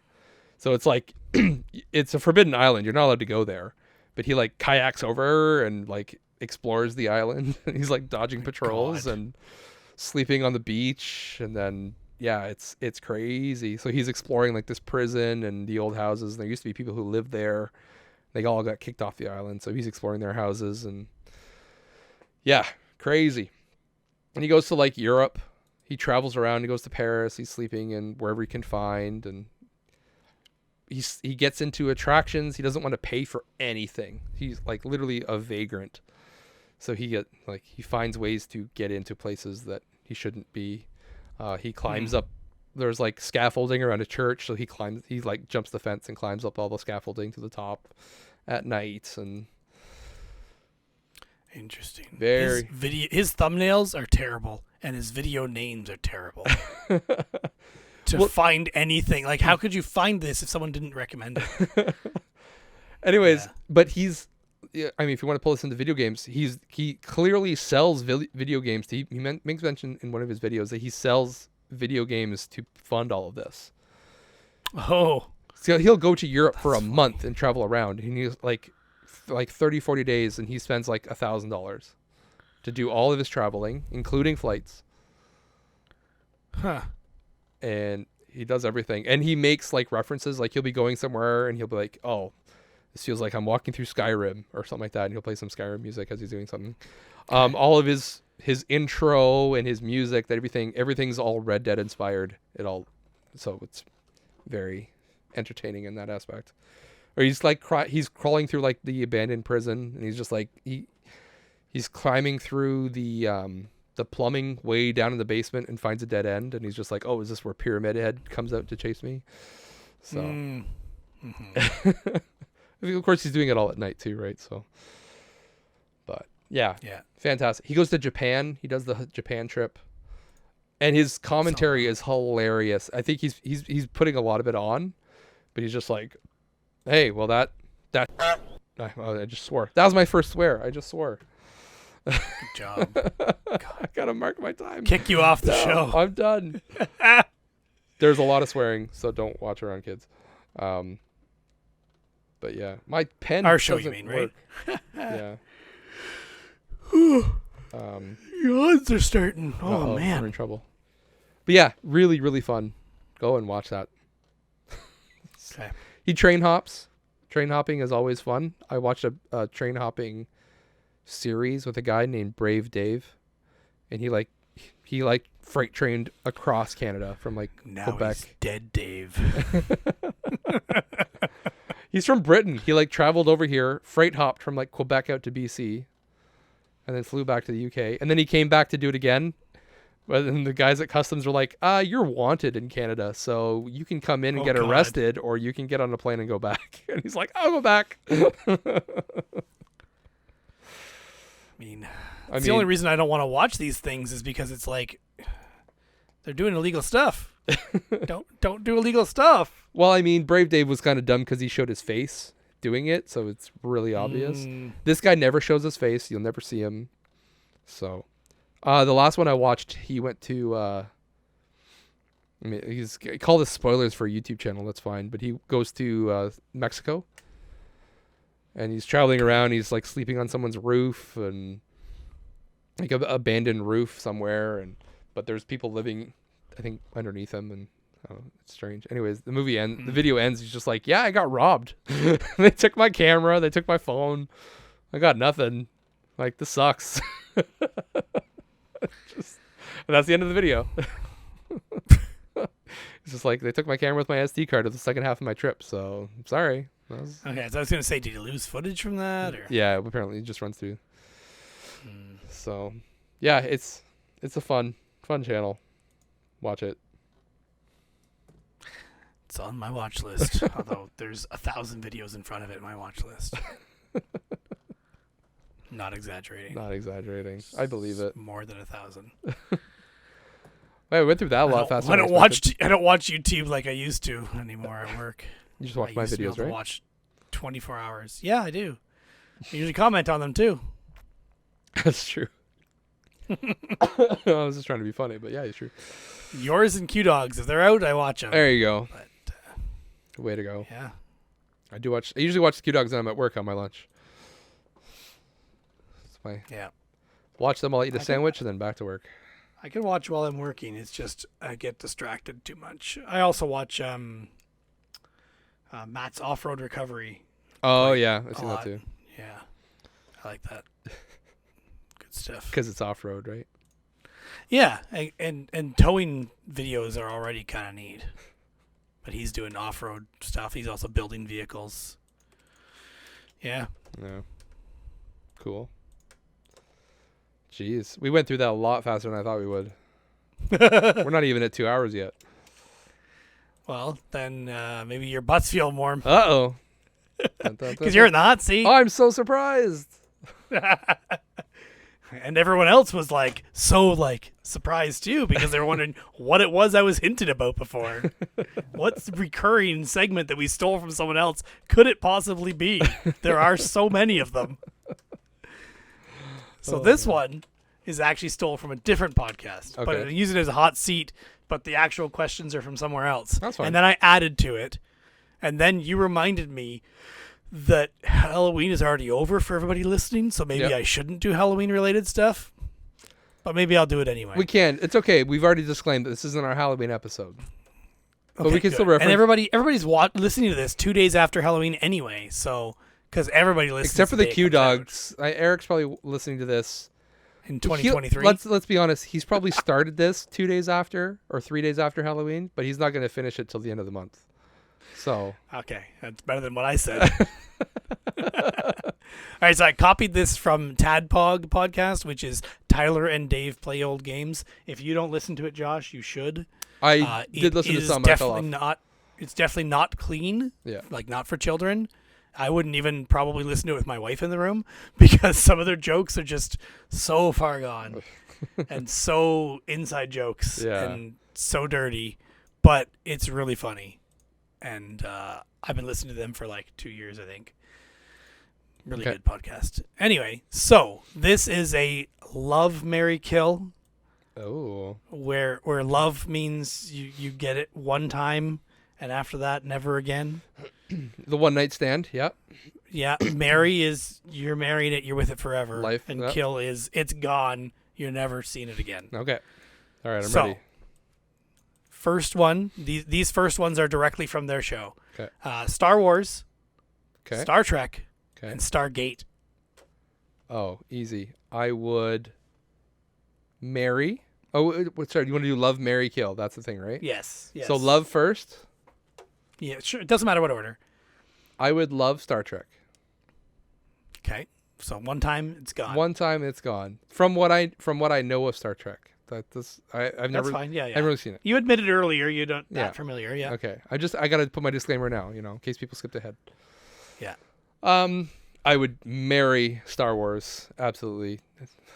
Kill Stargate. And kill Stargate. I knew where this was going. Yeah. I've never seen an episode of Stargate. I've seen bits and pieces, and it looks so cheesy. I can't even. It's pretty cheesy, but it's actually a good cheesy. Is it okay?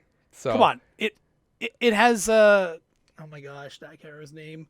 Why can't I remember his name? MacGyver, right? Okay. I can't remember his name. But anyway, the actor plays MacGyver.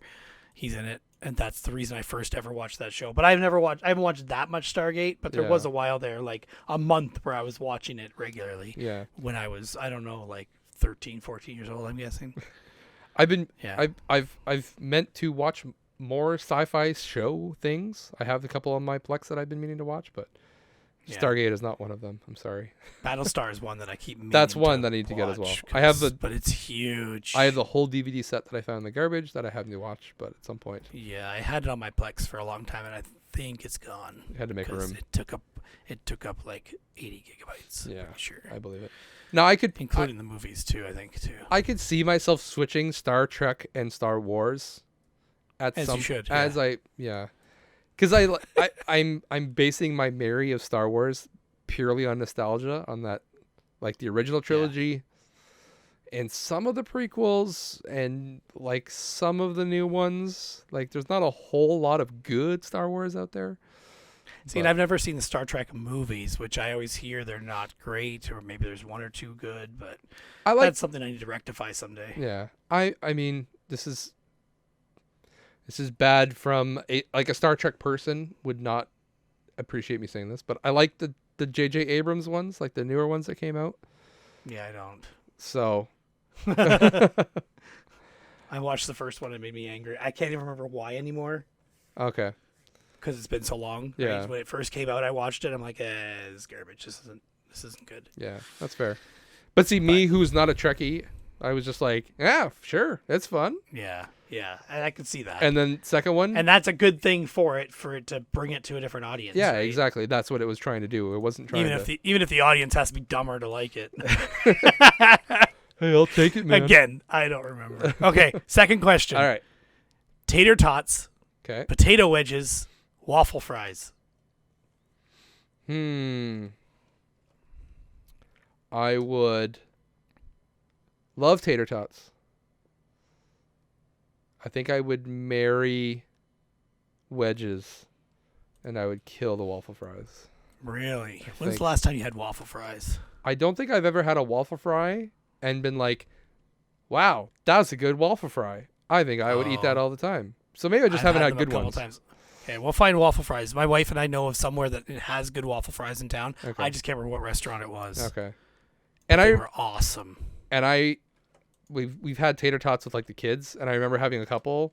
Be like, yeah, these are fine for like a couple, but that's all I want. Like, I don't want. Yeah, that's why tater tots would be the lowest for me, I think. Yeah, fair enough.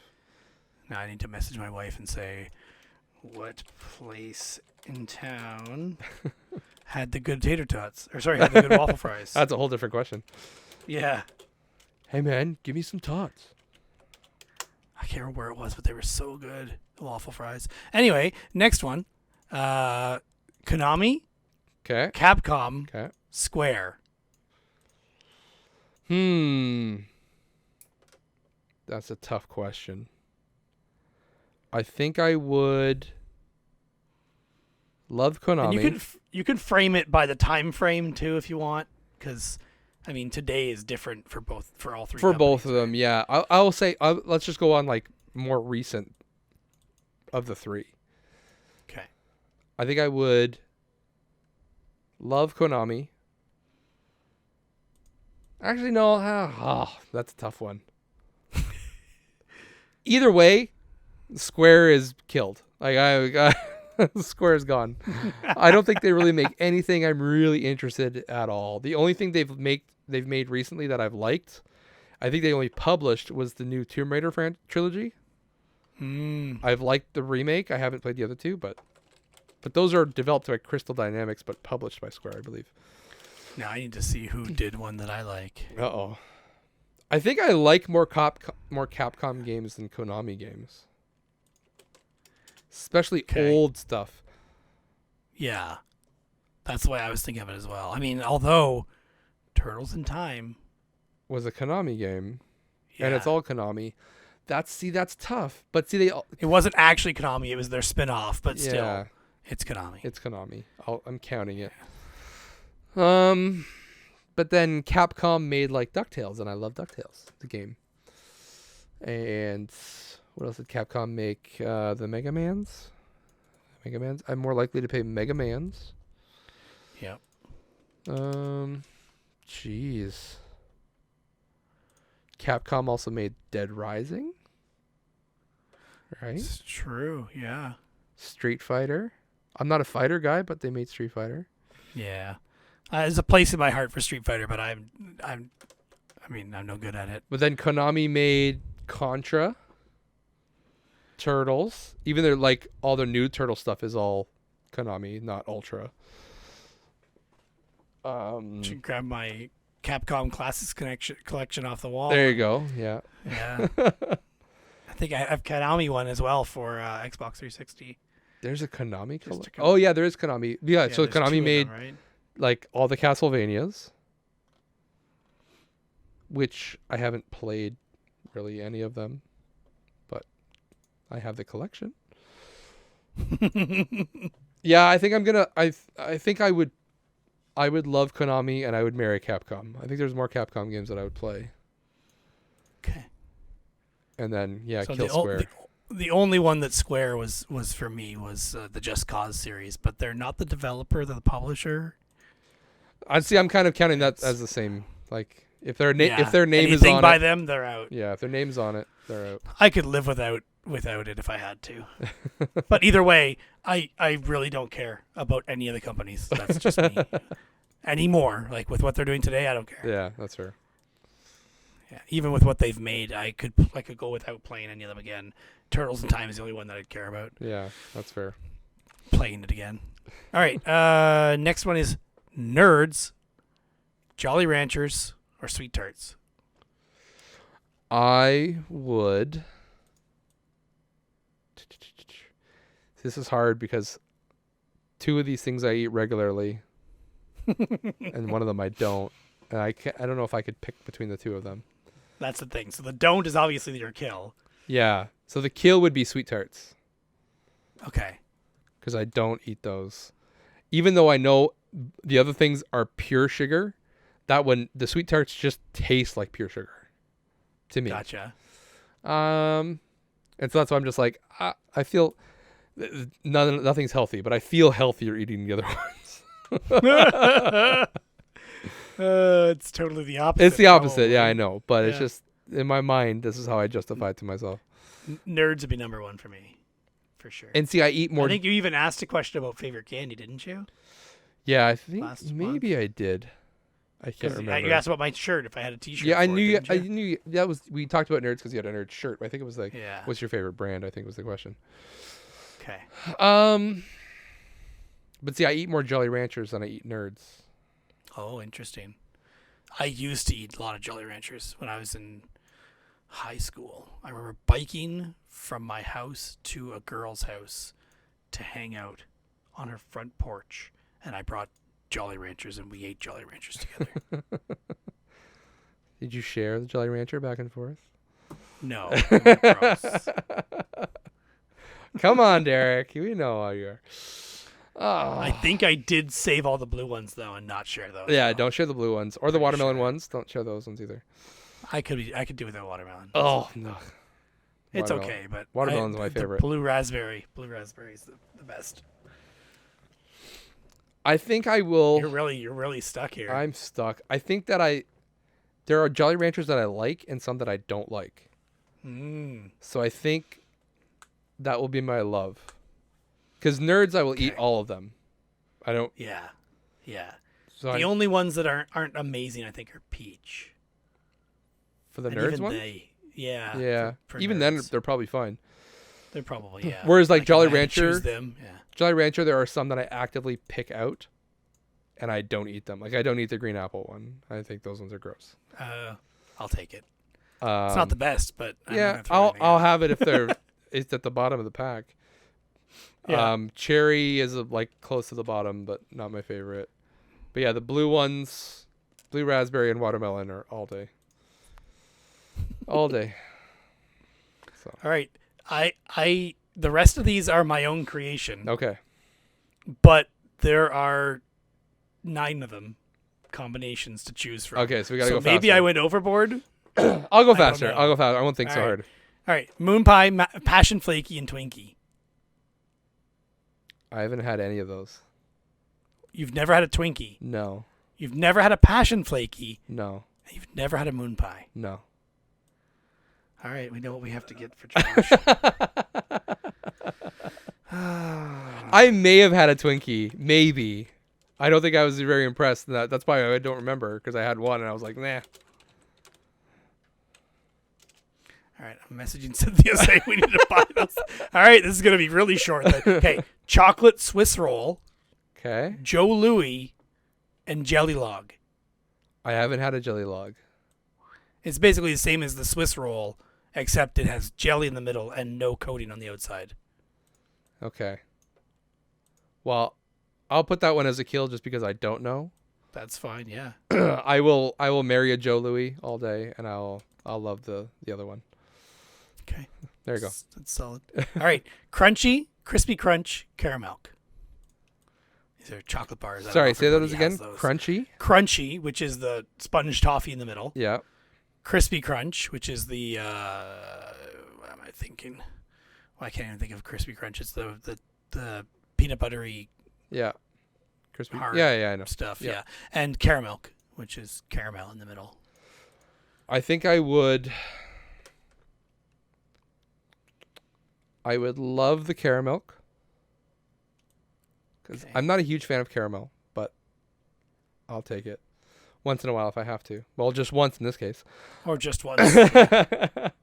I will marry You said the Crispy Crunch. Okay. Not Crispy Crunch. What's the... Crunchy is the sponge toffee. Yeah, I don't want that. That's the kill that one. Oh. I don't like that spongy Okay. thing. No way. I love sponge toffee. Ugh. I definitely don't like toffee. I can taste it right now. Ugh. It's not toffee. It's sponge toffee. It doesn't matter. It's all the same thing. No, it's totally different. It's like airy and Yeah, I it don't melts like. in your mouth. Yeah, I don't like it. Don't like it. I don't even. Alright, I don't that's even fine. like Aero bars because they're too bubbly. They're too airy. Oh, see, Aero Bar used to be my favorite before Crunchy was. Alright. Yeah. All right. All right. Twix, Snickers, Mars. Ooh, I will love a Snickers. I'll marry a Twix, and I will Kill Mars. kill Mars. I think. No, hold Not on. Kevin. No. Buried on Mars. Sorry, Kev. Mars is so no, good okay. inside. I will love a Mars. I will still marry the Twix. And I'll kill the other. What was the other one? Snickers. Snickers. I think I'll kill Snickers. That's better. All right. Kit Kat, Butterfinger, and Reese's Peanut Butter Cups. I will love a Kit Kat. I will marry a Reese's Peanut Butter Cup. Killer Butterfinger. And I'll kill a Butterfinger. All right. Starburst, Skittles, Sour Patch Kids. Okay.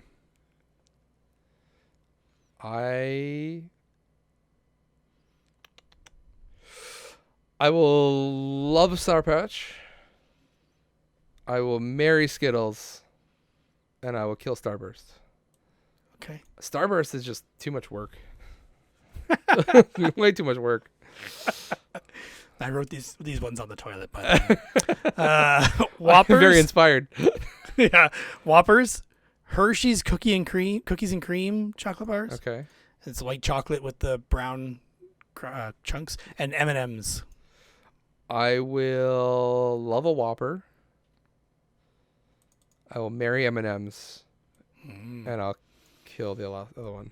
Totally can't- different for me, but yeah, the cookies and cream. Cookies and cream, Hershey's yeah. cookie and cream. Yeah. All right. Candy corn, black Oh, licorice. kill candy corn. I don't Tootsie care. Rolls. I don't care what it is. Kill candy corn. Okay. Black licorice Tootsie Roll. I think this is gonna be that's a tough call. Because I like both of them. I think I'll love it. I'll love a Tootsie Roll. I think I'll marry black licorice. Okay, because you could live without Tootsie Roll. I could live without basically. Tootsie Roll. Yeah. I mean, I don't eat either one, but if I had a choice between a Tootsie Roll and a black licorice, I'd take a black licorice. Okay. That's All probably right. This is the last one. okay. Werther's Original, Runts, and Nibs. I would kill Werther's. I don't like Oh, caramel. they're good. I don't like Okay. caramel.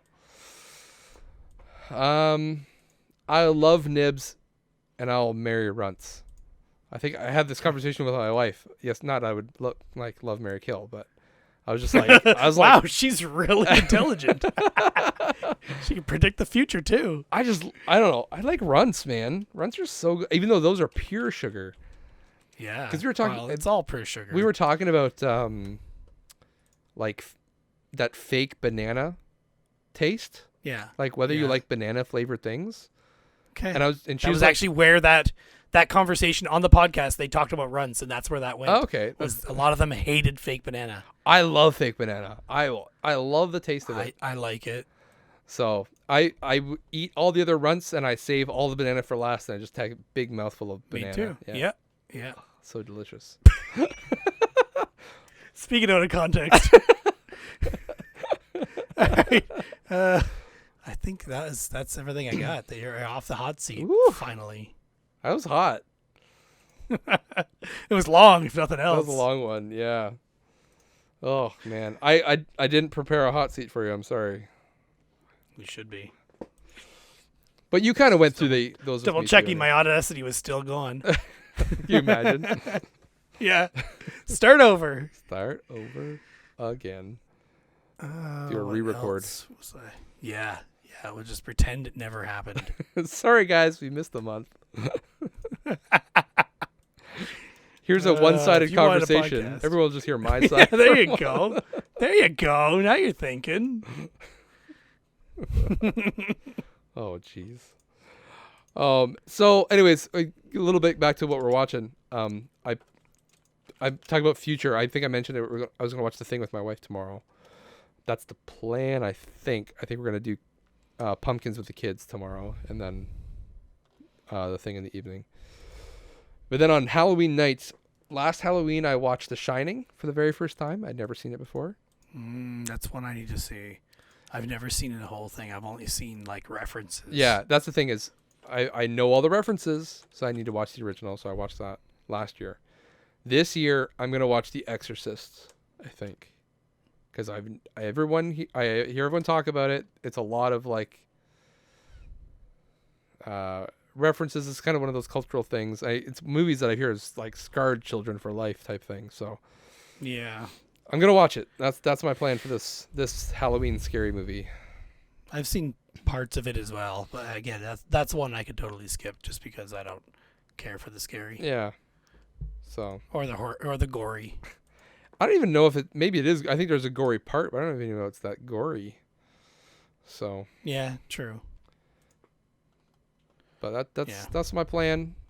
I'm not huge into horror, but I mean But now it's time of year. the more horror I watch, the more I realize that horror is just silly for the most part. Okay. So that's why it's quote unquote fun.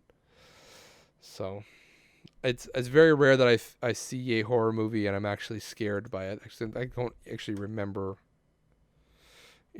I'll say in the past well, you see past 10 years. I don't think I've watched a movie that I've been scared by. So, See, I'll watch something like I was watching the TV show Evil, okay. which is just like a mix of religion and scary stuff, basically. Yeah. And I still feel like after watching an episode, I'll be like, something's over my shoulder. There's nothing there. You know what I Yeah. mean? Like those are the kinds of things that I don't enjoy feeling like that, like I'm being watched or like there's something there. Yeah. I can understand that. And that happens to me after watching that kind of stuff, especially that show for some reason. I don't know why. I guess I do get that sometimes. Like I'll be watching something and then I'll hear like something will rustle outside or something like that. I'll be like, "What's that?" Or Yeah. But I've Floor never creaks like while you're laying in bed. yeah. But I've never been like actually scared by anything. I don't know if anyone actually is these days, but Yeah. I've been unsettled by things, but it's not usually by like something. It's usually like I'm unsettled by the context of something that someone said. Like, I'll be unsettled by what does that imply about everything else. Okay. I find that more unsettling than like, ooh, there's a monster. Yeah. So. Okay. Well, so we'll see. That's why I liked The Witch. I think as we talked about it last episode. Yeah, Vitch. The Witch. Right? Yeah. It's Yeah. that I found that unsettling, Okay. but not scary. So I think that's why I liked it. So we'll see about The Exorcist. We'll see how that does. See if I get scarred for life, like everyone else does. And I do plan. Man, there's so much. I meant to do so much studying for this stupid license. Took up most of my time. Like I want to watch or rewatch the Alien movies. I know we keep talking about it, but like those are usually like a good October movies to watch. I usually go through those. I haven't done that this year. I'll probably bump some of this into November. I meant to play games. I meant to play scary games. I haven't played a single game all month because I just haven't had time. What are games? Yeah, what are games? But like last year, I have Costume Quest 1 and 2 on Epic because they were giving them away. Yes. Yep. I've heard really good things. Me too. I heard there's kind of like RPG, but they're very RPG light. Yep. So I'm like, it's only gonna be like it's a couple hours. It's like 3-4 hours to beat it. 4, maybe 5 if you're bad. You don't have to beat it. Just play. I know, but listen. Not everyone's like you, and we like to beat games. Well, actually, Costume Quest was my plan for a stream. Was it? Okay. My wife was saying, "Oh, we should do a stream with the kids on Halloween." I'm like, "Okay, that sounds fun. Well, we should pick a Halloween game, but also kid friendly." Yeah. So I'm Costume like, Quest, what is kid friendly but Halloween? And then right away, Costume Quest came to mind because I think I planned to play it last year as well and never did. Yeah. So that's yeah. Yeah. That is my plan for Halloween. I just don't know if that's gonna still work out because we're also planning on having my wife's family over on Halloween. Yeah. So I don't know if the two things are gonna go together or if one's going to cancel the other out. Yeah. Tough I times. suspect it might cancel it out. Probably. And she will have to admit that she was being ambitious on having that plan. So Well, family will never We'll leave when you want them to, right? So you're gonna run out of time. you can't plan for anything Yeah. for them after they came. Once family comes, it's family. So I don't. Maybe I'll make time for it on Saturday. Maybe I can make some time. Well, we'll see. I think we're also doing a extended family like outdoor gathering for the kids to do like it's like a Easter egg hunt for Halloween candy. Yeah. I think we did that last year. So I think we're doing that this year. This year, my neighborhood's doing like a everybody goes to one place and they do a parade, Halloween parade. Okay. Where you go to specific houses that have followed some whatever protocols they're doing to give out candy, Yeah. and everybody donates candy to these people to give it out to the whole community. Oh, okay. So that's the way that we're doing ours this year. Okay. Yeah. I have heard that other people are probably just handing out candy in general. Yeah, anyway, I but think even at the end of the driveway we did last year, we put them in little baggies and then attached them to a like a caution tape at the end of the driveway yeah. for kids to take. Yeah, I think we're gonna do something similar. I think we're just gonna we got the baggies and stuff, so we're just gonna fill those and put them in a box and put them on the porch, and then I think we're gonna take the kids out. It'll be my youngest's first time out, Oh, wow. so we'll see how that goes. And then I think my son's best friend, who's into Ghostbusters, he lives down the street, so I think he's gonna come and they're gonna go together. So Is he going to be dressed as a Ghostbuster? probably Or Marshmallow Man? Stay Puffed. Yeah. We're I think my oldest is going as a dinosaur because it's easy, and he has a dinosaur onesie costume, so it's like, here, throw this on, it'll be warm. Yeah, my kids have way too many costumes. That's not a problem at all. They could have 5 different costumes to this year and it'd be fine. They could switch out, My wife can do that too because she has that many costumes as well. if it's regular Halloween, you do, you send the kids out at 3-4 o'clock. Then they come back, do a costume change, then go out again. They can hit the same houses. They could. Come back, change. Then go out later, change. That would be possible. My wife could do it too. There you go. Just her change as well, and they won't even know. Think of all the candy you could have, Derek, for taking the movie theaters. Sneak them in. To take it to movie theaters. No, just to take to work with me. That too. Oh, man. The first thing I need is more candy. I went to the dollar store and bought candy for myself. I was like, I'm not even waiting for my kids. Bought a thing of chocolate and just ate it in the truck. Well, because we're having people come over, we bought extra. Yeah, that's fair. Yeah. Way too much extra. So that you'll have extra, even more. Yeah, I'm not complaining. I've been taking little bits every day, so. Are you? So I'm taking you're a sweets over salty guy. Oh, for sure. Yeah. Okay. See, I'm up. Yeah, sugar is my weakness. I'm the opposite. I'll take salty over sweet. Okay. Surprised you wouldn't like caramel, because caramel can be salty too. Yeah, I don't like that. Salted caramel, I'm not I just don't like caramel in general. But I'll take caramel like mixed in with things. Like if there's caramel in an ice cream, I'll eat it because there's more ice cream than caramel. A little bit's fine, but like I just won't eat straight up caramel. All right, I won't hold it against you. I can see it in your eyes, Derek. I can see your disappointment. I gotta defend myself. Disappointed and not hold it against you still. Oh man. Well, should we call it? I don't know. I can't believe it's going to be over. That's actually surprising. That's not our longest episode for the amount of stuff we have to talk about. Right? I thought we'd be going for 3 hours at least. I'm sure we could. Let's talk about the upcoming swap because after that's this true. comes out, the swap's going to be like in a week. What? A week after this episode comes out. Yeah. So the swap is coming on November 7th in Niagara region. It's in St. Catharines, isn't it, though? Yeah. St. Catharines, which is Niagara region. So, if you're in the area, please come and visit. Come say hi. Let us know if you're coming at all. I would love to know if you're coming. I have piles of stuff for people, and if you're coming, I will bring the pile of stuff for you. But if I don't know if you're coming or not, you won't have your stuff. Or you'll have to come to my house to get it.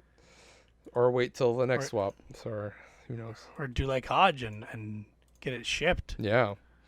So I had a pile of stuff for Hodge, and he had the Canada Post had free shipping coupons coupons. So he did the free shipping, and I shipped all his stuff to him. Nice.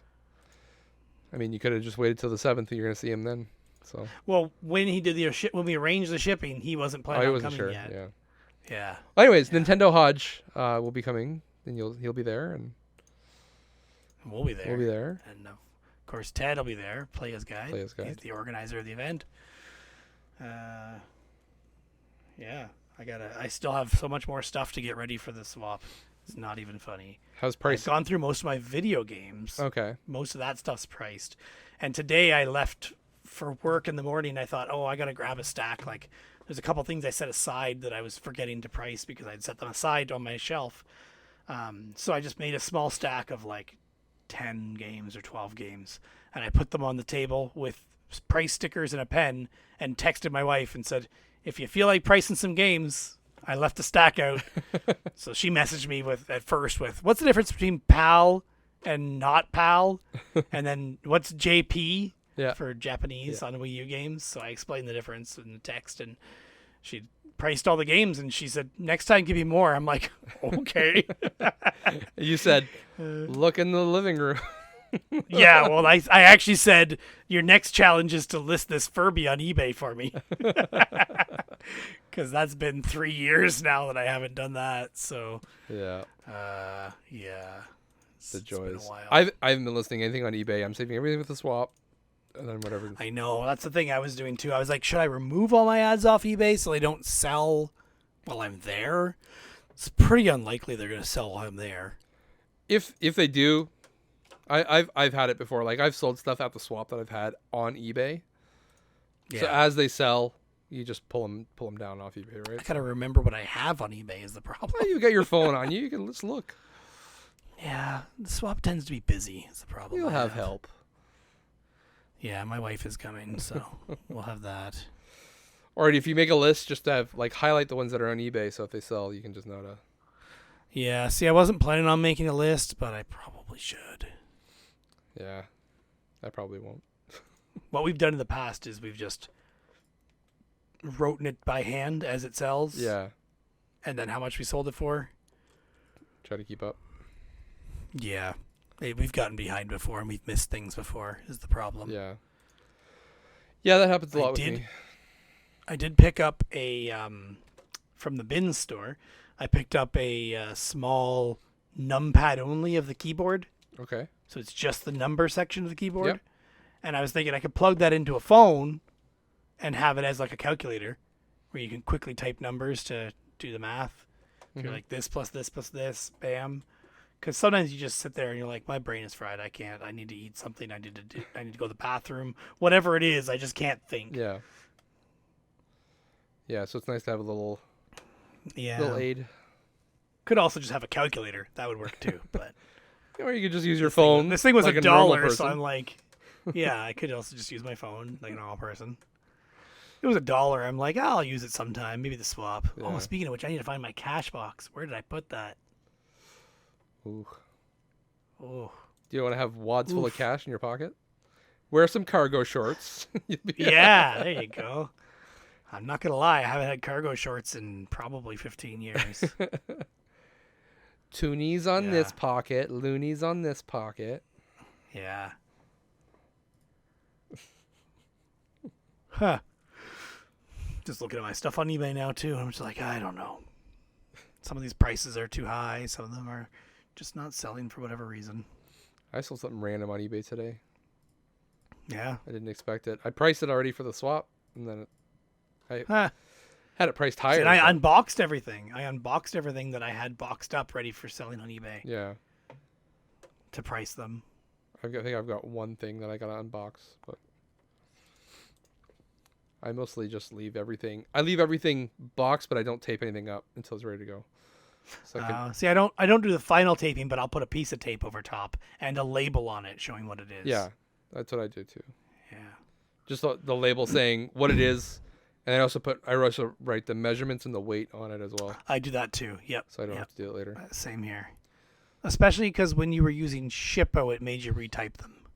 Even as well. I PayPal don't shipping, know if when you that ever would it would make me redo it. Okay. I think the new one doesn't. The whole managed payments thing doesn't make you retype anything. Yeah. Well, Of all my games listed on eBay, surprisingly, Blitz the League 2 for PlayStation 3 is the most viewed. and no one's buying it. That's correct. Well, I do have it at $50. I think I may have priced it high. I can't remember. Market tough. Because that price for that was fluctuating.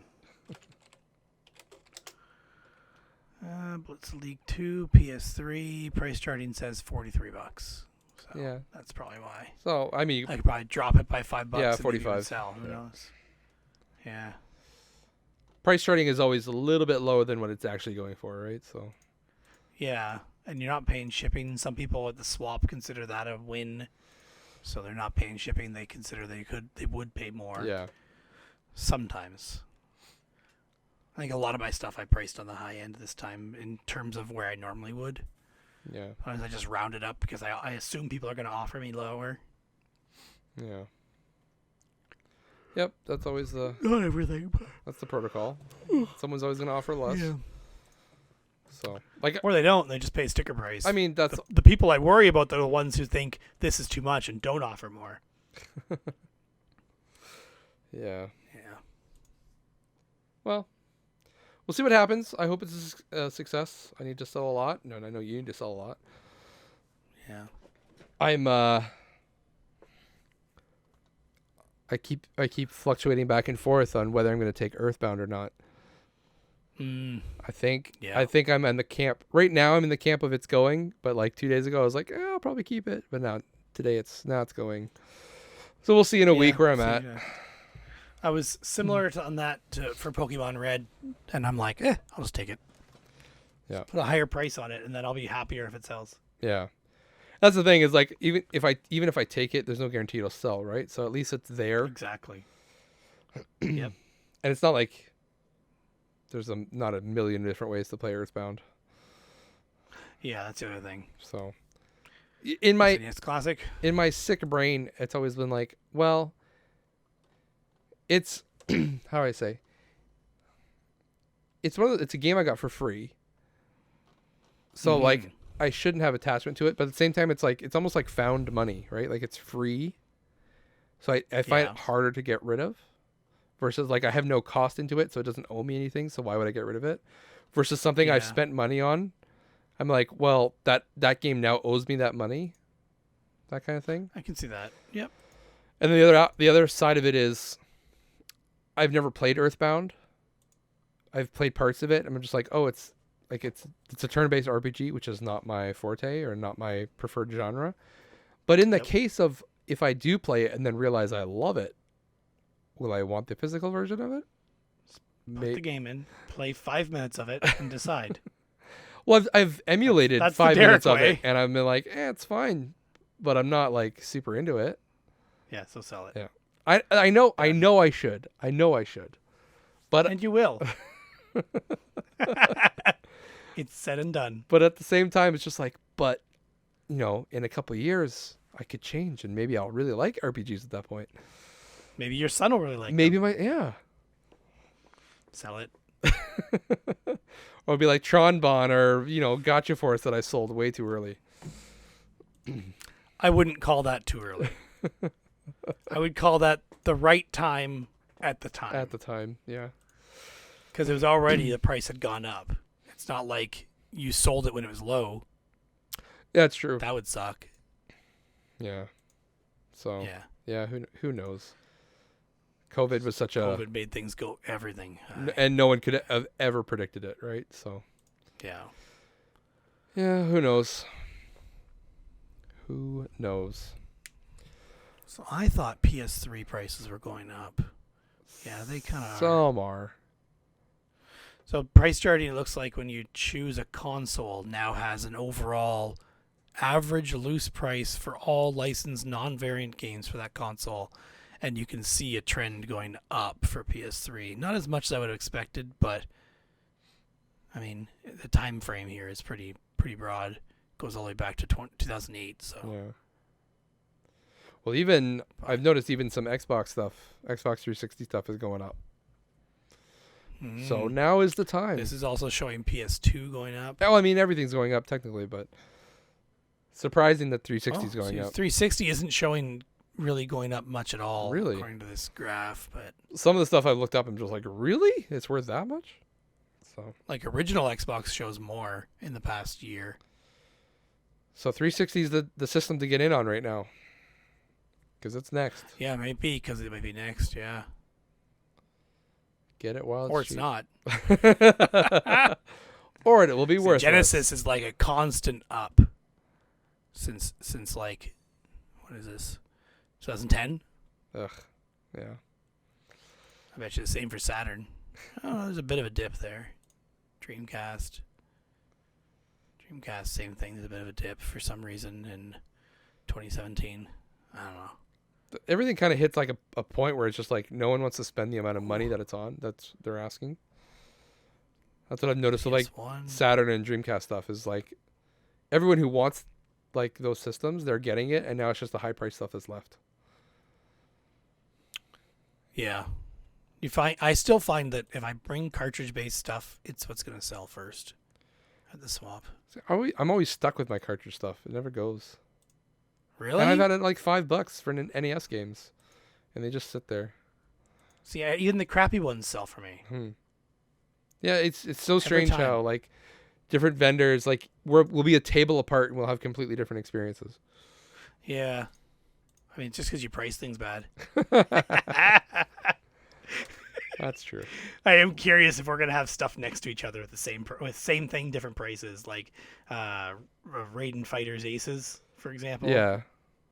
I haven't. Mine's Yeah. still on the shelf, but I'm considering putting that out too. So Yeah, I have a spare one, so I'm selling that one. But I've Yeah. dumped. That's the thing is like I guess we can talk a little bit about that. I've combed through the collection and pulled a lot out.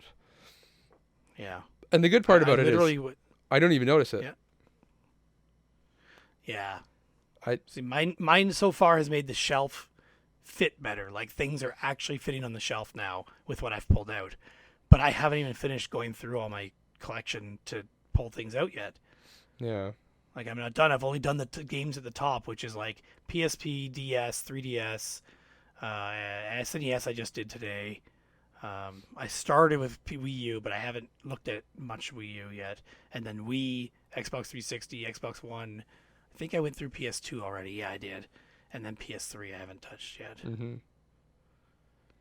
See, a lot of those like PS3, I've been very selective with what I bought for it anyway. So it's like I had, but I was picking up still on like PS2 and Xbox, original Xbox. I was picking up the arcade collections for all of them. Yeah. Oh, and GameCube too. Yeah.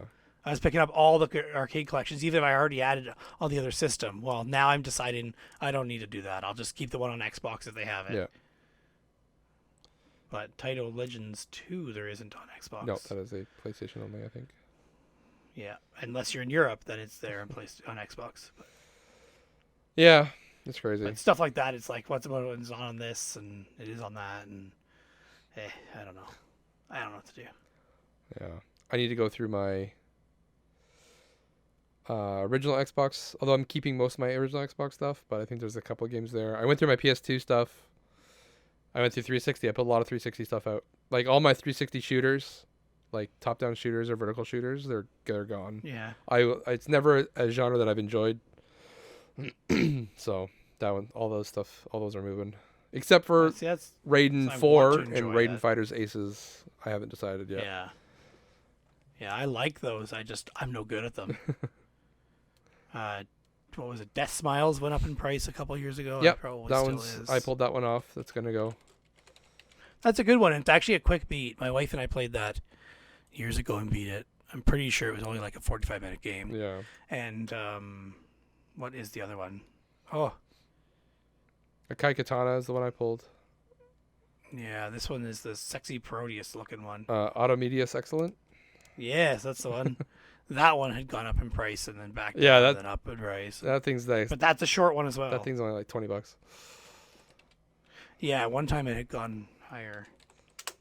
Yeah, that one's leaving too. Yeah. I played the first couple levels. I'm just like, nah, not into it. It looks like price charting's showing it that it never has. Like Complete has never gone higher than it is right now, or so. Like it's $19 US, and the highest is 24 just a couple months ago. Yeah. So it's nothing to write home about. Yeah, I remember that one being a Dollarama for a while. Oh, really? Yeah, I think brand new sealed at Dollarama. I bought it. I bought mine sealed for like $5 at EB Games. Okay. That was a long time ago.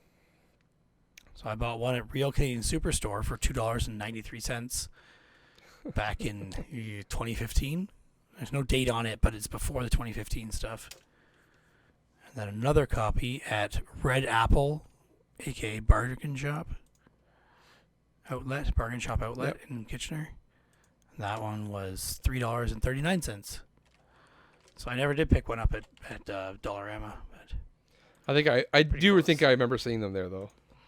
yeah, my brother-in-law definitely picked it up there. So man, I wish you could find more discount.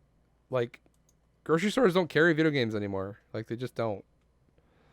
Yeah, even Shoppers Drug Mart, I keep thinking they're going to clearance them out. No. Pretty much never Full do. price. And then when they do, they're all gone Yeah. in like one day. Yeah.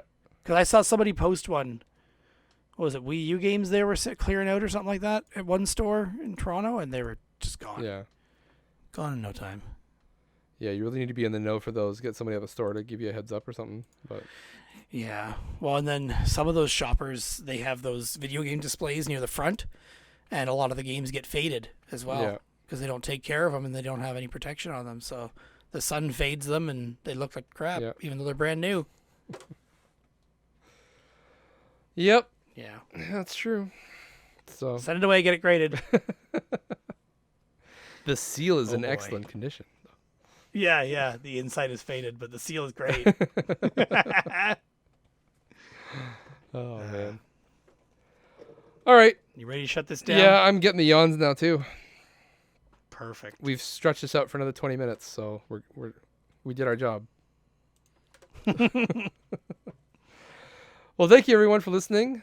You can listen to us on YouTube at Not So Special Podcast, on Anchor at Not So Special Podcast, anywhere you get. I mean, if you're listening to this, you found us clearly, but there's other. Maybe you found us on YouTube and you'd like to hear it on Anchor. Yeah. Or vice versa. Maybe you just want to listen to us in your car and not have the video playing while you're driving.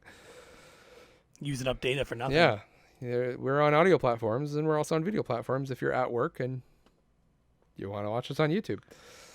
You can email us at notsospecialpodcast@gmail.com. You can find me on Twitter and YouTube at creepleet. That is creep1337. And Derek? And I'm DEGE13 on pretty much everything. Almost everything, I should say. Except for Twitch, you're DJ Chew. Yeah. And we are Not So Special Pod on Twitch. Sorry, Twitter. Not Twitch. On Twitter. That's the shared account. Yeah. If you want to message us both about something. Yep. We're here. We're listening. We might respond. We'll see what happens. We'll probably respond. Probably respond. We'll probably We're desperate. We'll at least like it.